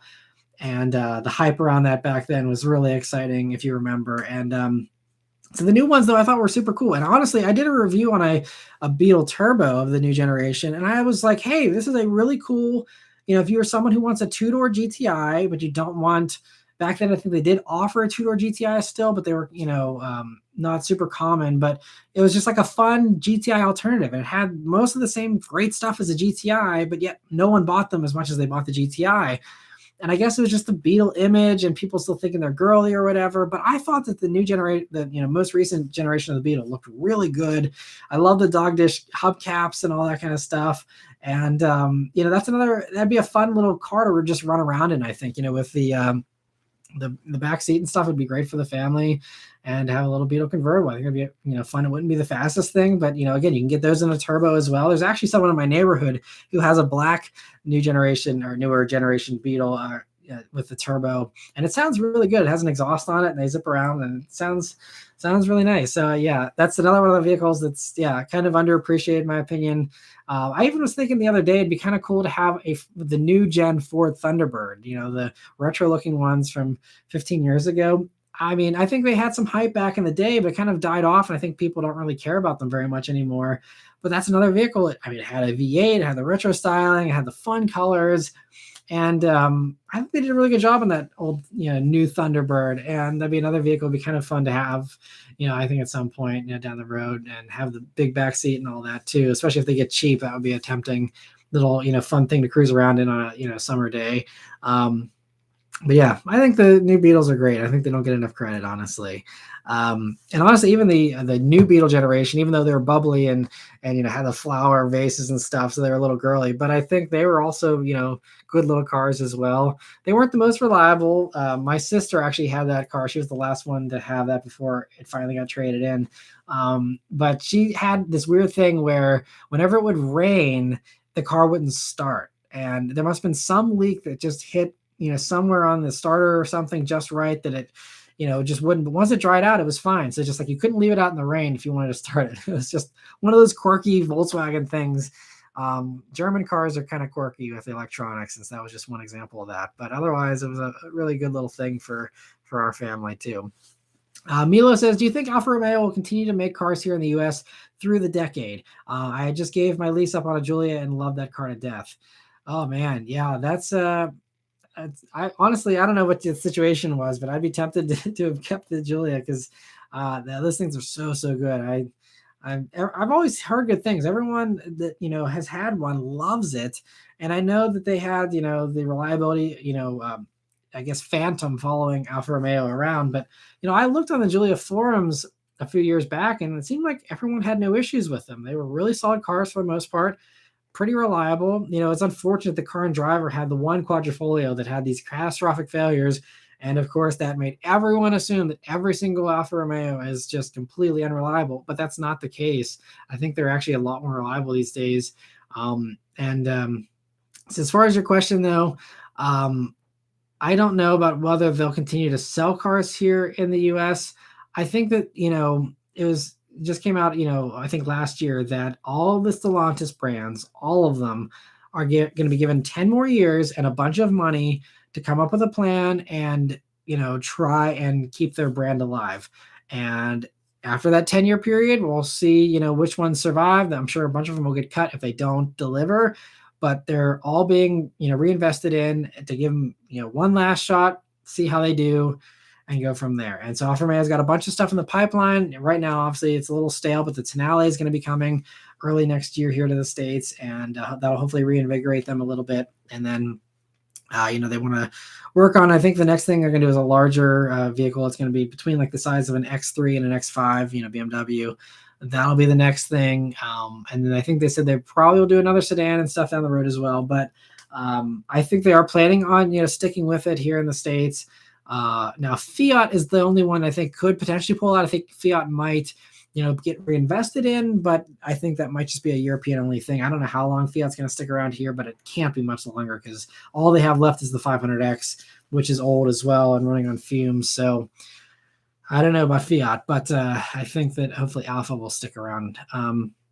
So Luco, thank you so much for the super chat. He says, I think Honda should bring back the Element nameplate and make it a mini truck to compete with Ford, Maverick, Hyundai, Santa Cruz. I think that's a great idea. I never thought about that. That's an excellent idea. Yeah, to bring back the Element. That would be really cool. and I think, yeah, they could probably justify that. I mean, Honda might just say, well, we have the Ridgeline, that's all we need. But, clearly the Ridgeline is more expensive than the Maverick. And so having something smaller would make a lot of sense, especially if that segment continues to stay hot. Yeah, that's a great idea. Maybe whenever I see the Honda people, I'm actually going to be going on the CRV hybrid launch in a few weeks as well. And maybe I will bring that up to him. I'll give you credit. I'll say that Luco mentioned the Element as a mini truck, and see what they say. That'd be a really cool idea. That's really cool. Thanks for sending that over, and thank you for the super chat. And Daniel says one of the friends is an Alfa Romeo technician. He said they're obviously not as reliable as a Honda or Toyota, but still better than Nissan or Volkswagen. Yeah, I think that's very, very accurate assessment from what I've seen as well. So if he's a technician, then he should know. That's great, And it's funny, how technicians, it's a little tricky because sometimes, technicians see a skewed side of things. It's kind of like working in a hospital and thinking that everyone's sick. You're seeing just the bad side of things all the time. But I think, it's funny how I'll, get comments from Ford technicians that are like, oh, they're always breaking and every Ford is crap and stuff. And so, but it's good to hear that a technician is actually like, hey, Alfa Romeos are pretty solid overall. So that's great. Thank you for the insight from him. I really wish more people would give Alfa Romeo a chance, because I still think the Giulia is probably the best handling thing out there still to this day as far as sports sedans goes. That's within reasonable money. And, if they are pretty solid, and especially if you have one that's had good maintenance and stuff, they're a really good bargain. I mean, before used prices got crazy, I was looking just for kicks, and it was like, you get a nice Giulia for under 30 grand, like pretty low miles, nice spec. I don't know what they're like now, but I think it'd be a pretty solid value. If you're looking for something fun, a fun sports sedan under 30 grand, if you can get one, for a good price, I think that's definitely a good pick, as long as, again, it's a solid one from a, maintenance standpoint. Point A to A says, hi, Matt, have you heard of any news on Mazda's successor to the RX-7? Many thanks. The last thing I think I talked about probably like maybe 6 months ago or something on a weekly update was, they have that very detailed coupe that was patented. And they have all the suspension components have been patented and engineered. And there was a million little technical diagrams for every single little thing that goes well beyond a concept car. So I think that, clearly Mazda is working on something. Whether it ever sees the light of day, I don't know. There's rumors that there could be a partnership between Lexus and Mazda where, a new next generation IS and a Mazda 6 will share a platform. And, that's kind of why we got this refresh for the IS instead of an all new generation for the IS, that they're kind of giving it a few more years because they're working on that stuff in the background, and that there could be a coupe version of that could, be something. But then now, Lexus is doing their own thing with the RC potentially being the GT3 car and stuff. So I don't know where that fits in for Mazda. Maybe Mazda can justify doing the coupe on its own if the platform essentially is the same as the four-door, Mazda 6, and, they just kind of do a coupe Mazda 6 essentially. I don't know if they'd call that an RX-7 though, but I think as far as Mazda coupes goes, that's probably going to be the best bet, outside of the Miata, of course. But, rotary stuff seems like that right now is only going to be the range extender for the EV, and beyond that, I don't think there's going to be any kind of, actual true RX-7 successor ever. The way things are going, I don't think that'll ever happen, at least as far as the rotary goes. But, whether they call it an RX something and the RX-9 or something, I don't know. But yeah, that's all I know as far as Mazda coupes. So hopefully that answers your question a little bit, but hopefully they do something someday. So yeah, maybe Rafi says maybe we'll have that inline 6 they've been working on. Yeah, I think we'll probably end up using that. One of those setups that we've seen that just debuted in the Mazda CX-60 overseas, and we'll be getting it here in the CX-70 and the CX-90. Yeah, I think it'd be a really solid performer with that kind of stuff. So we'll see if they do something like that, and actually can justify it for a coupe.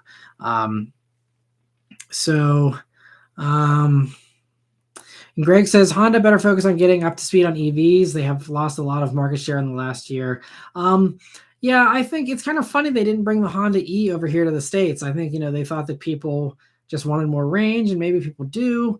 But, it's kind of a bummer they couldn't do a long range version of that Honda E, because I think that would have been a really cool, competitor for the Chevy Bolt and stuff like that. But, they are trying to, ramp up quickly here, it seems. But I think, again, the Japanese car companies are just taking a little bit slower. That's why Toyota only has the BZ4X right now. And obviously they have more coming down the road. But they're going slow as well, and saying, hey, if you want something fuel efficient, just get one of our hybrids if you want, or whatever. And so I think the Japanese companies are just kind of waiting it out a little bit first. But I think that most of them realize this is the way things are going. Whether or not it's the best way, is still something that can be up for debate. But I think that sometimes it doesn't matter whether something is the best way or not, or whether it makes the most sense or not. But it just, at the end of the day, sometimes consumer sentiment and public perception and just the market realities are that maybe this isn't the best way long term, but in the meantime, everyone's convinced that the electric thing is futuristic and cool. Again, that's mostly been Tesla's doing. They're the ones. Electric cars are dorky before Tesla. They probably would have continued to be pretty dorky, and if it wasn't for Tesla. So I think that they're really the ones that ushered in this whole, like, hey, electric vehicles are cool thing, and now the other car companies are kind of taking that and running with it. But yeah, I think Honda's, they're working fast. That's why, they even did the partnership where their first thing, the Honda Prologue, will just be using the GM Ultium platform, which shows how they're really rushing. If they were taking their time and, weren't rushing, they would just wait for their own platform, which is coming a few years later. But they're like, nope, we have to hurry up and get something out as fast as possible. So let's just take GM's thing and let's, since they're ahead of the curve, let's just, put our own thing on top of the GM platform and ship that for a few years. And then, once their actual EV platform for themselves is ready, then they will, use that instead. But I think that shows that Honda's really trying to get something out as fast as possible. So they might have been slow, originally to, take up the idea here in the States, but I think they're trying to gain ground fast. So we'll see how that happens. But Lorenzo says, have any idea why the G-Wagon doesn't have a pano roof available? I have no clue.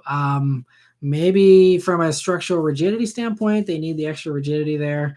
Since the G-Wagons are a little sketchy as far as, handling and stuff, having more weights high up probably isn't a great idea. But then again, I think they could totally make it work. And it's kind of strange, you're right, that they don't have it on the G-Wagon. I'm not sure why. Maybe the electric version will have that. We'll see. And Antoine Lee Thomas says, how do you feel about the new Dark Horse? I think I might give up my 17 SS sedan for one. Where do you put the S650 Dark Horse in your list between S550 Bullet, Mach 1, and GT 350s? We'll have to wait till we drive it and know the actual specs, even, because we don't even, know that yet. But I think, it potentially will probably slot between the Mach 1 and the GT 350 from a power standpoint and a capability standpoint. Considering it seems like the Dark Horse is essentially a performance pack level 2 / Mach 1 that is, going to have a little bit of an upgrade, but basically that's it. I don't think it's going to go as far as the GT 350. So that's where I kind of place it, between the Mach 1 and the GT 350. But personally, I'm not into it. Everyone likes something different. But I'm not a big fan of the styling. I'm not a big fan of the changes for the Dark Horse specifically. I don't like the black around the headlights there. It looks like it's got like eyeliner on, in my opinion. And the interior still is a deal killer for me on those new Mustangs. And the part sharing is a little off-putting. I can deal with part sharing. It doesn't have to be all new. But when they say it's all new and then it isn't all new, I'm in this weird position with Ford, because I like a lot of their products. We have the Mach-E, we have the Bullet, and I love them. I think the Mach-E is genuinely, for our situation and our circumstances, it is the best EV for us out of everything out there we could afford. And that's why we got it. But I don't love Ford as a company right now. They're very hard to work with. So from a professional standpoint, it's kind of annoying working with them. But they do some really good stuff. But as far as the Mustang goes, that's just subjective stuff where I think they dropped the ball. I think it'll be a better performer in every way. It'll smoke my Bullet. It'll be, better. It'll run circles around it, I'm sure. But it has no appeal to me whatsoever. But I think otherwise, Ford is on a hot streak right now with everything they're doing. The Maverick's super hot. The Raptors are super hot. Everything they're doing is, a home run. as far as their products goes. But just, I think the S650 to me, since it is just a warmed over S550, it really shows me that they're and in their marketing and stuff, they make it seem like, oh, like we're loving the V8, loving the manuals. And to their credit, they're going to keep it around probably longer than, Chevy and Dodge will. But, it just, to me, it shows that they invested a lot more money in the Mach E than they did in the new generation Mustang. Now, again, it's one of those things, if it's not broke, don't fix it. Just like the 4Runner we were talking about a few minutes ago. If people, if it's the only game in town as far as manual V8s with, without electrification goes down the road, and, then it's easy. It can be a 4Runner. They can keep that thing around and have it with an ancient powertrain and an ancient whatever. And I mean, they're keeping it fresh. I mean, more than they actually need to. So I don't want to rag on them, because given the context of the situation we're in, I think they did more than they honestly even needed to do for the S650. But personally, it didn't wow me. It didn't floor me. It didn't get me excited like the S550s did when they came out with, having the brand new independent rear suspension, having the brand new interior. It was really impressive and a huge upgrade. The dimensions were all changed compared to the S197s. It was a really big change for the S550, and S650 just didn't cut it for me. It was a little unfortunate, but I know a lot of people were excited about it. And so, I'm not going to, throw cold water on everyone else's excitement, but for me personally, it has zero appeal to me. But anyway, I hope you can, get one if you do decide to go for it. Definitely get on the list early for your dealer, and hopefully, you can find a good dealer that doesn't do markups, and best of luck to you if you're, trying to get one. So I see Goth Rocker says he's got to go. He's going for a Sunday drive in his Lincoln Continental. Another very underappreciated car, by the way, if you're still here. It's such a bummer that the Continentals didn't sell better, because I think that was a car that had a lot of potential. And I was really excited when this came out to see the Continental come back. But unfortunately, fizzled out. And it's a bummer. Eric Tate says, Dodge, I've had 20 years that they could develop a smaller displacement 32 valve V8 engines to meet emissions and CAFE standards. Yeah, I mean, they are working on stuff. I mean, some of the rumors are suggesting that we will see some type of new, Challenger that will still have a Hemi V8, but with electrification. If the next generation Hellcat will just be, a naturally aspirated V8 with electrification to give it that 700 horsepower. And then they still have something a little more fuel efficient than a Hellcat, but you still have that kind of power level, and hopefully that same kind of sound. So I think they're hopefully going to still do something like that alongside the electric Charger, but we'll have to see. I don't know what they're planning, but the rumors seem to suggest something like that. We have another question here from AV Hongi. I'm not sure how to pronounce your username. Sorry. He says, Matt, I currently drive a Tesla Model 3. It's great, but I'm itching to get back into a sports car like a Miata RF or GR86. With the world moving to EVs, would you make the switch? I mean, it comes down to your personal preference. Again, for the wife's, family car here, it was great to, go to the EV. It's going to save us a bunch of money and be really nice for us as far as that, situation goes. Now, would I swap the Bullet for an EV? Probably never. I think it's just, to me, it's a very special experience. I like, the sound of the engine. I like the manual. I like, the more raw feeling. But it's going to come down to, if you're itching to get back into a sports car, unfortunately, there aren't any kind of affordable electric sports cars yet. I'm still keeping my fingers crossed. They do some type of fun little Toyota MR2 EV down the road. That would be really awesome. But in the meantime, it seems like there's not much out there, at least as far as affordable EVs goes, that's, coupy. So, switching to a Miata or a GR86, I don't know. I mean, if you're used to, not having to worry about fill-ups with, gas and maintenance and all that kind of stuff, you might be a little bit annoyed with the extra work that goes into having a gas car again. But if you're wanting something with more emotion and you're, willing to put up with the extra, stuff that comes with a gas vehicle, then I'd say, 100%, give it a try. You can always go back to a Model 3 or some other vehicle, down the road if you want to get into an EV again. But Tu Chang says, if someone made a true retro body Mustang EV, would you buy one? That's a good question. If they did it well. So if they did a Mustang Bullet that looked just like the 68, and they gave it emotion, and they like kind of like Dodge, maybe a little different than that. But if they did something like the Dodge, Charger EV, where they had some type of sound and all that, and they really made it retro, though, yeah, I could see myself swapping the Bullet for one of those if they did it well. And I think that there's going to be a lot of companies that will do the EVs with emotion and sound well. Hyundai is talking about how they're going to have user selectable sounds in their EVs, and I think they're working on a lot of that stuff where they even have like speakers on the outside, like how Dodge is doing. And I think Hyundai even was talking about a simulated manual. So if you have a retro looking Mustang with a fake manual and fake engine sounds, yes, it's all fake, but if it's brand new and it's awesome, but it has that retro look, yes, that's something I could be talked into. And it could have to be Matt Moran green. Yeah, it got to be the dark Highland green if they did something like that for sure too. And Dylan says, performance made us do it, or did they mean the government made them do it for the Dodge? I think the Dodge marketing for the Charger EV is actually really good. And the fact that they're unapologetic and they came out with a follow-up commercial about how like people are upset about it, but guess what? Like it's still awesome and fast.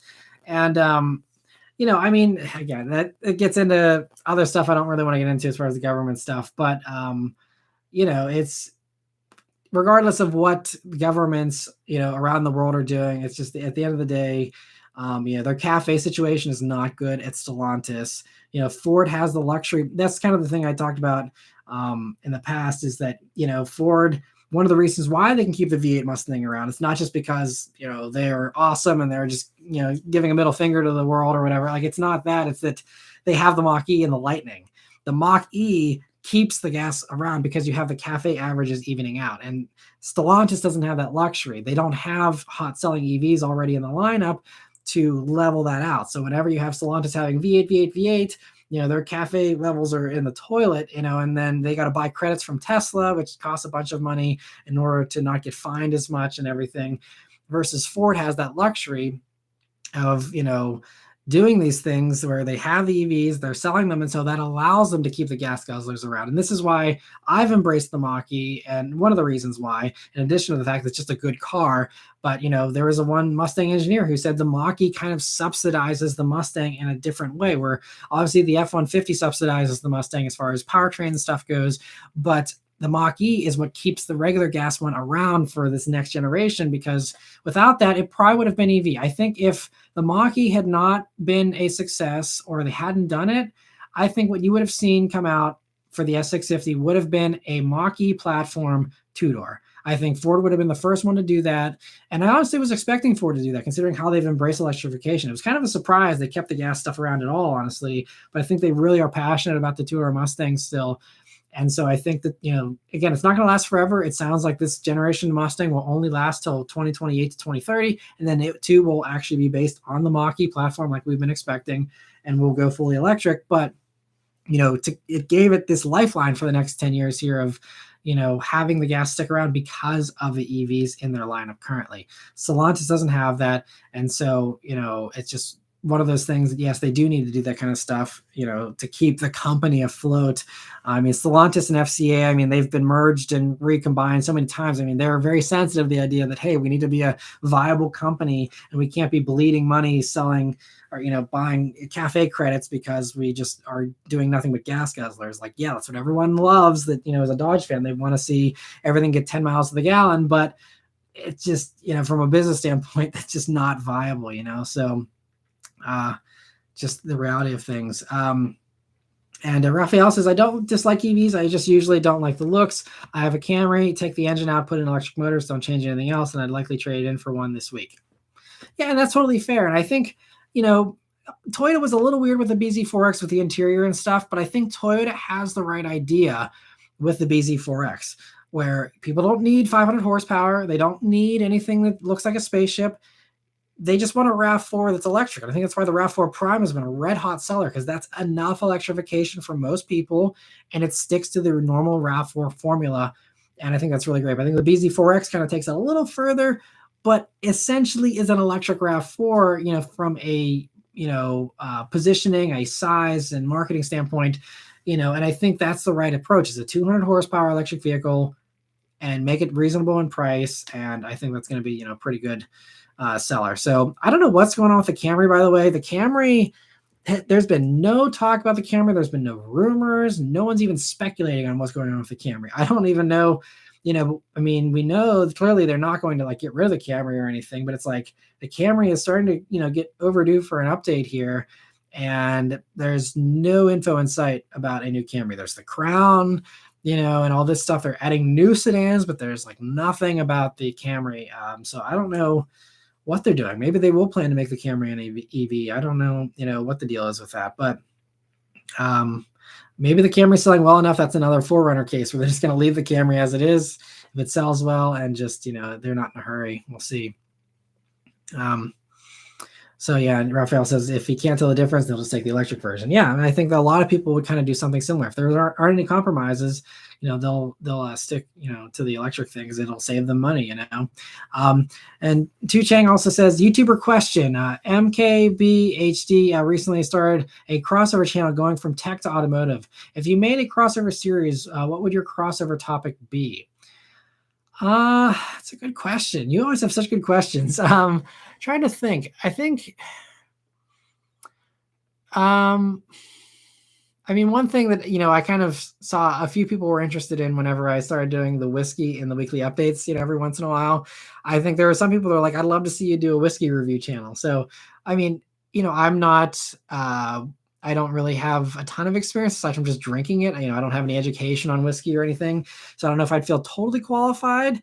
Versus cars, I feel it's a little easier to not have any kind of qualifications, but still give an opinion on it, because you can just be like, here's how it feels. And I guess I could do the same thing for whiskey and be like, I don't know all the, specs or technical stuff about this whiskey, but here's what it tastes like. That would probably be my first crossover thing if I were to go to something other than cars. Yeah, I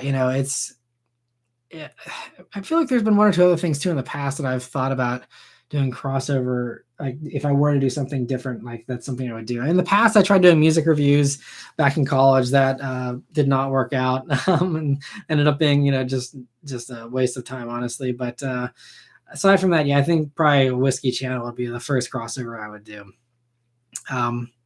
And Raphael says, yeah, talk whiskey and I'm there. Yeah, maybe someday, or maybe if this channel goes by the wayside and I have some free time after I, switch careers or something, maybe I'll do a whiskey channel. Because right now I'm so maxed out time-wise. I would love to start another channel and do some other stuff for fun on the side, but I don't have any free time whatsoever.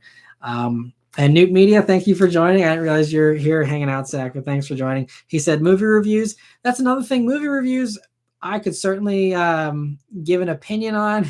I appreciate it. Very kind of you to say that I'd be qualified, but I don't think I would be qualified to give movie reviews, just because like my brother-in-law is like super into movies and like the technical effects and like, judging everything.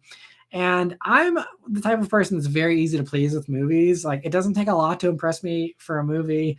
I like a lot of movies a lot of people think are crap. And so I don't think, maybe it would be a controversial opinion because I'd be like, oh, this movie's great. Everyone's like, no, this sucks.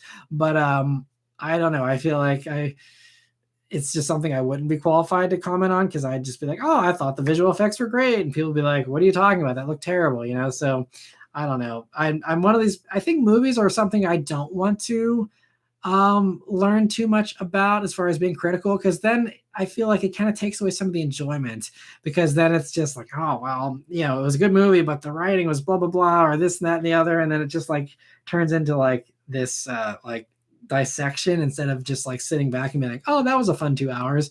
Yeah, I don't think I'll be doing movie reviews, even though I am very passionate about movies. I like keeping it kind of surface level.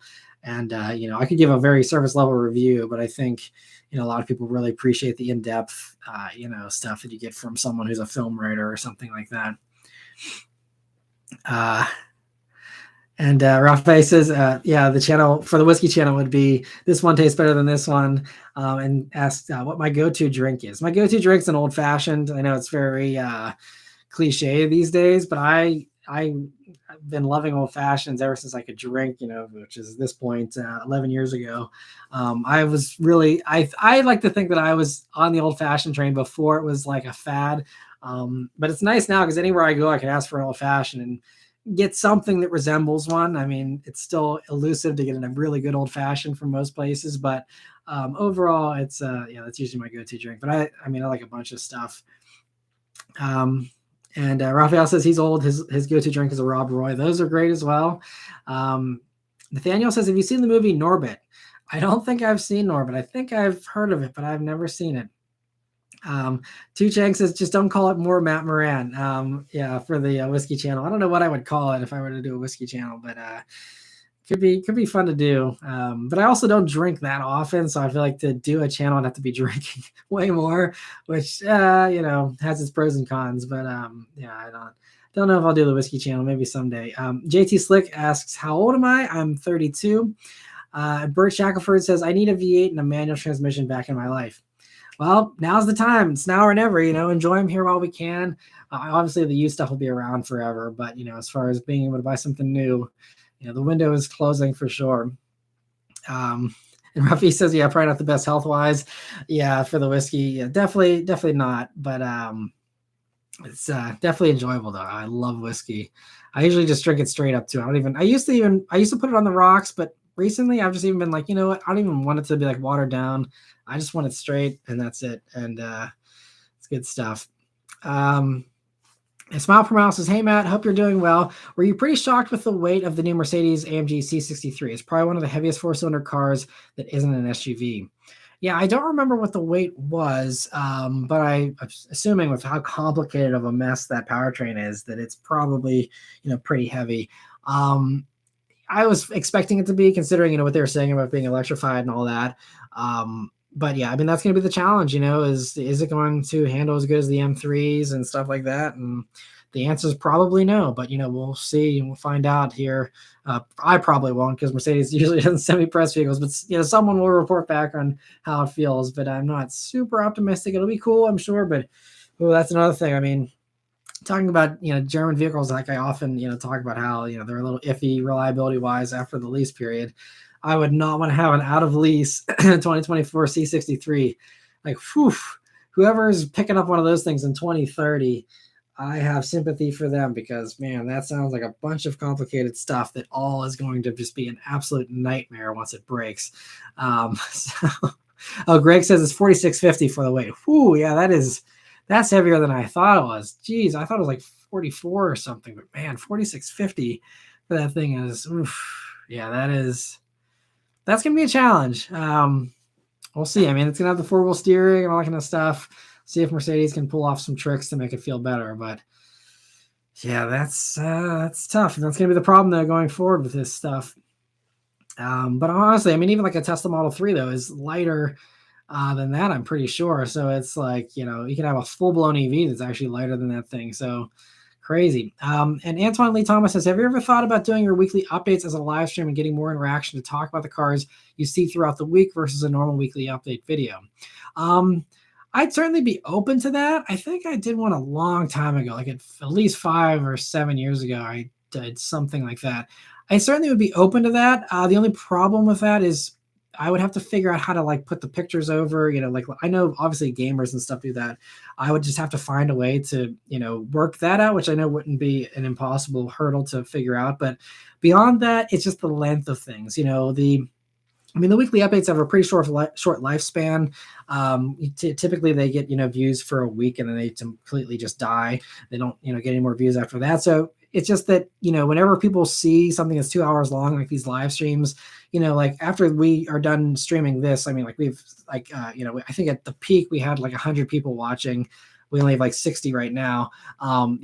With those, if, I were to do them as a live stream, we'd have a 2 hour long video that, maybe 1,000 or 2,000 people would watch, a few minutes of, but then people wouldn't be able to get through the whole weekly update because we'd be talking back and forth and it'd be a lot. It would be cool, if I had more time to potentially do like a follow-up live stream, like, hey, let's all watch the weekly update on Friday. And then Saturday morning, we hang out and talk about the news, and do that as a separate thing for people that want to go more in depth and want to have the interaction, the conversation. Because I think it's really cool how we can have, a conversation in, live stream here in real time. I think it's a lot of fun to do this. And I think it kind of gives some other viewpoints than just mine too, which is refreshing, I'm sure, for a lot of you that watch the weekly updates. So I'd love to do something like that. Maybe if I have, the time someday, I could kind of do some type of follow up, maybe like Saturday nights or something like that. But yeah, I think honestly, my first focus is getting these live streams to be a little bit more popular. I want to upgrade my webcam because I know right now this is like 720p. I'm gonna probably actually next month upgrade to a 4K webcam, hopefully, and try and improve things a little bit more and see if that helps these live streams be a little more popular before I start doing more of them. But Newt says OBS will be your go-to for software. Good to know. I'll have to look into that as far as how to do that a little bit more. And he says create a PowerPoint and just throw it in the top right. Okay, yeah, that's something I could totally do. And honestly, that'd be easier from an editing standpoint because it takes me, half a day to edit the weekly updates anyway. So if I could just hop on here for 2 hours, I'd save myself time in the long run. So I certainly wouldn't be opposed to that. It's just a matter of, if there's enough people that would actually sit down and watch it all. I appreciate Raphael says it's a tough call to say if I like the weekly update or the interior reviews more. I stop what I'm doing to watch both. Well, I appreciate that. It really means a lot. I'm glad you enjoy them, and we'll keep doing both of them. I think the interior reviews, that is one thing we'll probably cut back on a little bit because they aren't typically very popular, and I think I need to focus the interior reviews on the types of vehicles that people want to see a husband and wife or a female and male perspective on and a more in-depth thing on. I think, doing an interior review on a Corvette probably doesn't really make much difference. People don't really care that much. And, they don't need the whole, dynamic of two different people, I think, to give their opinions on something like that. So I think going forward, we're probably going to focus more on having the interior reviews that I do with Beth as being mostly the family vehicles that I review and stuff that, I think is going to have a more split audience versus some of the other stuff that's more mostly male audience. I don't know how many of those people really care about what Beth thinks about the interior. So I think trying to kind of hone in on that stuff. So I think I will probably start doing some of my own interior reviews, just bundled into the car reviews for some of the sporty stuff going forward.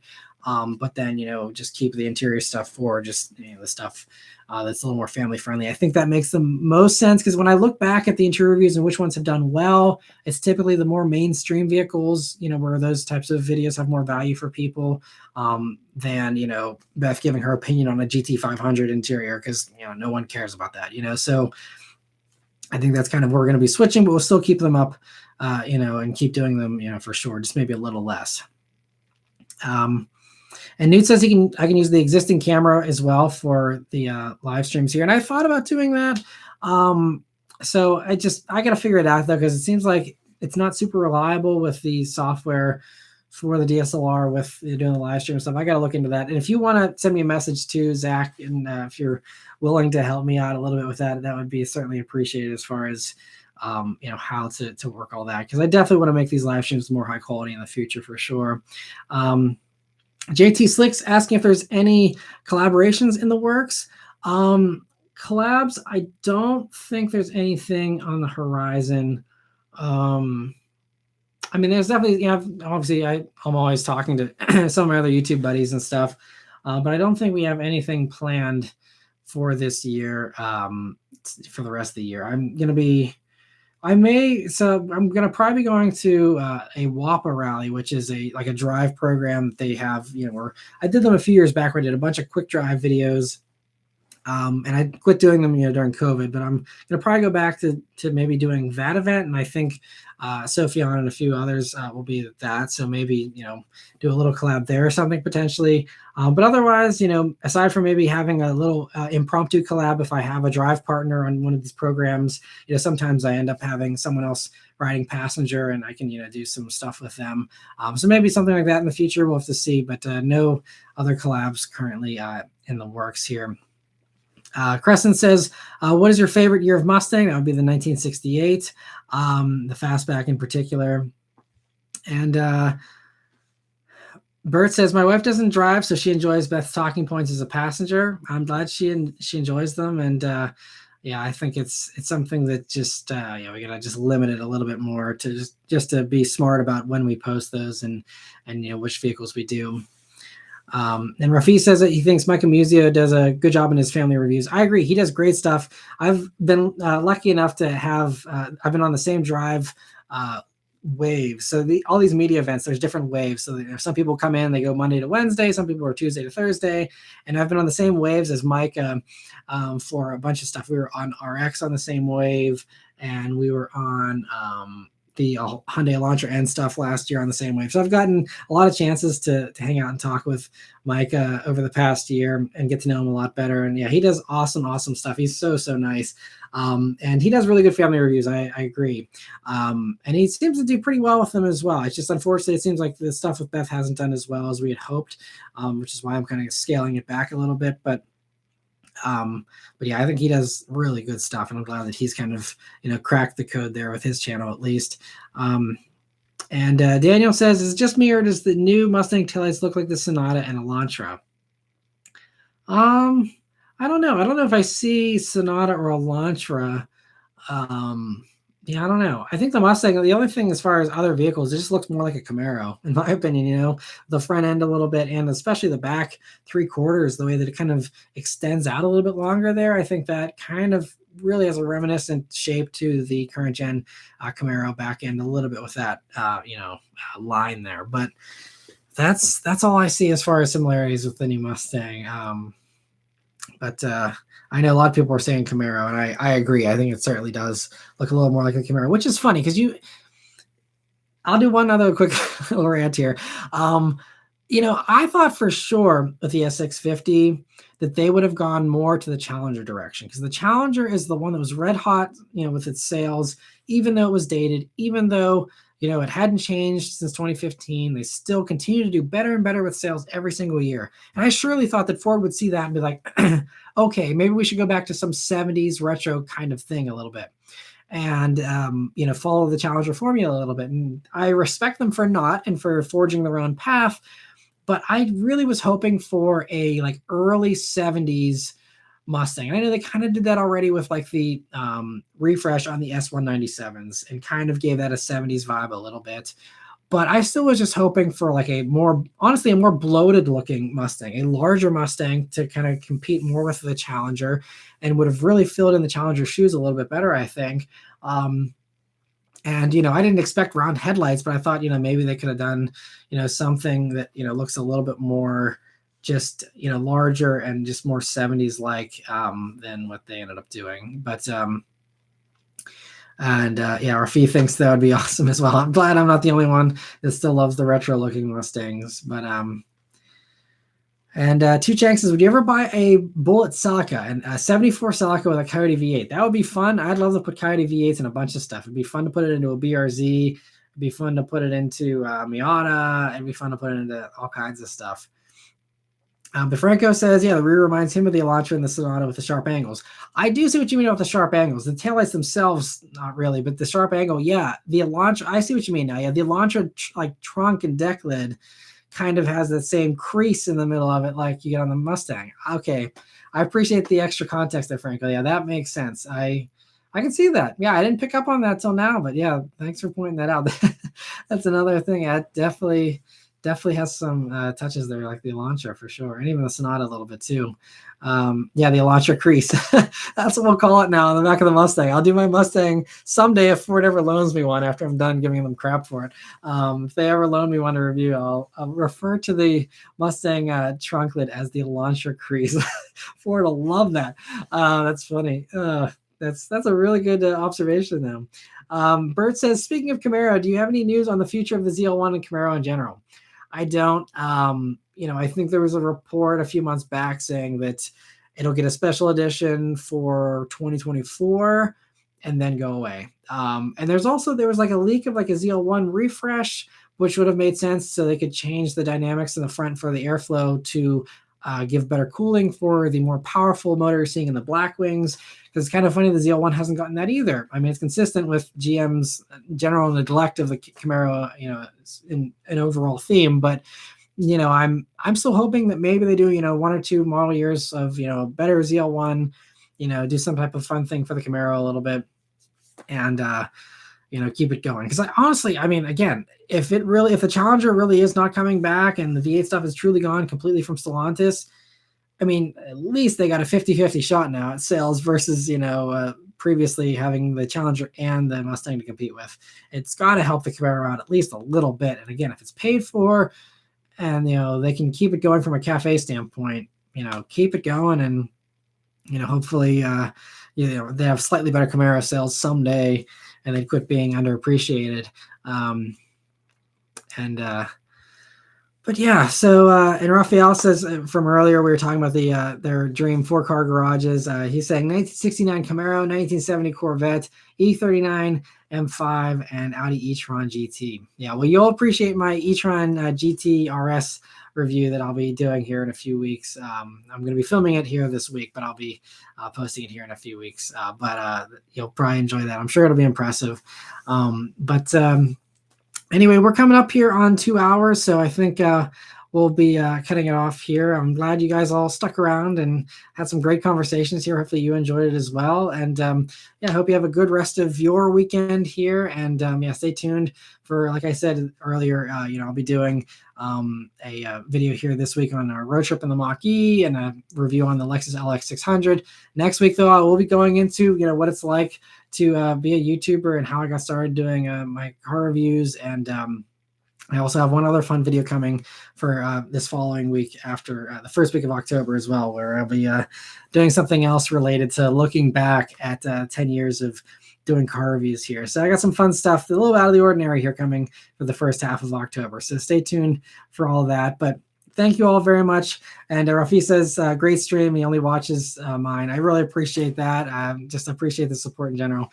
But anyway, thank you all very much for watching. And I hope you have a great rest of your weekend. I'll see you guys in the next one. Take care.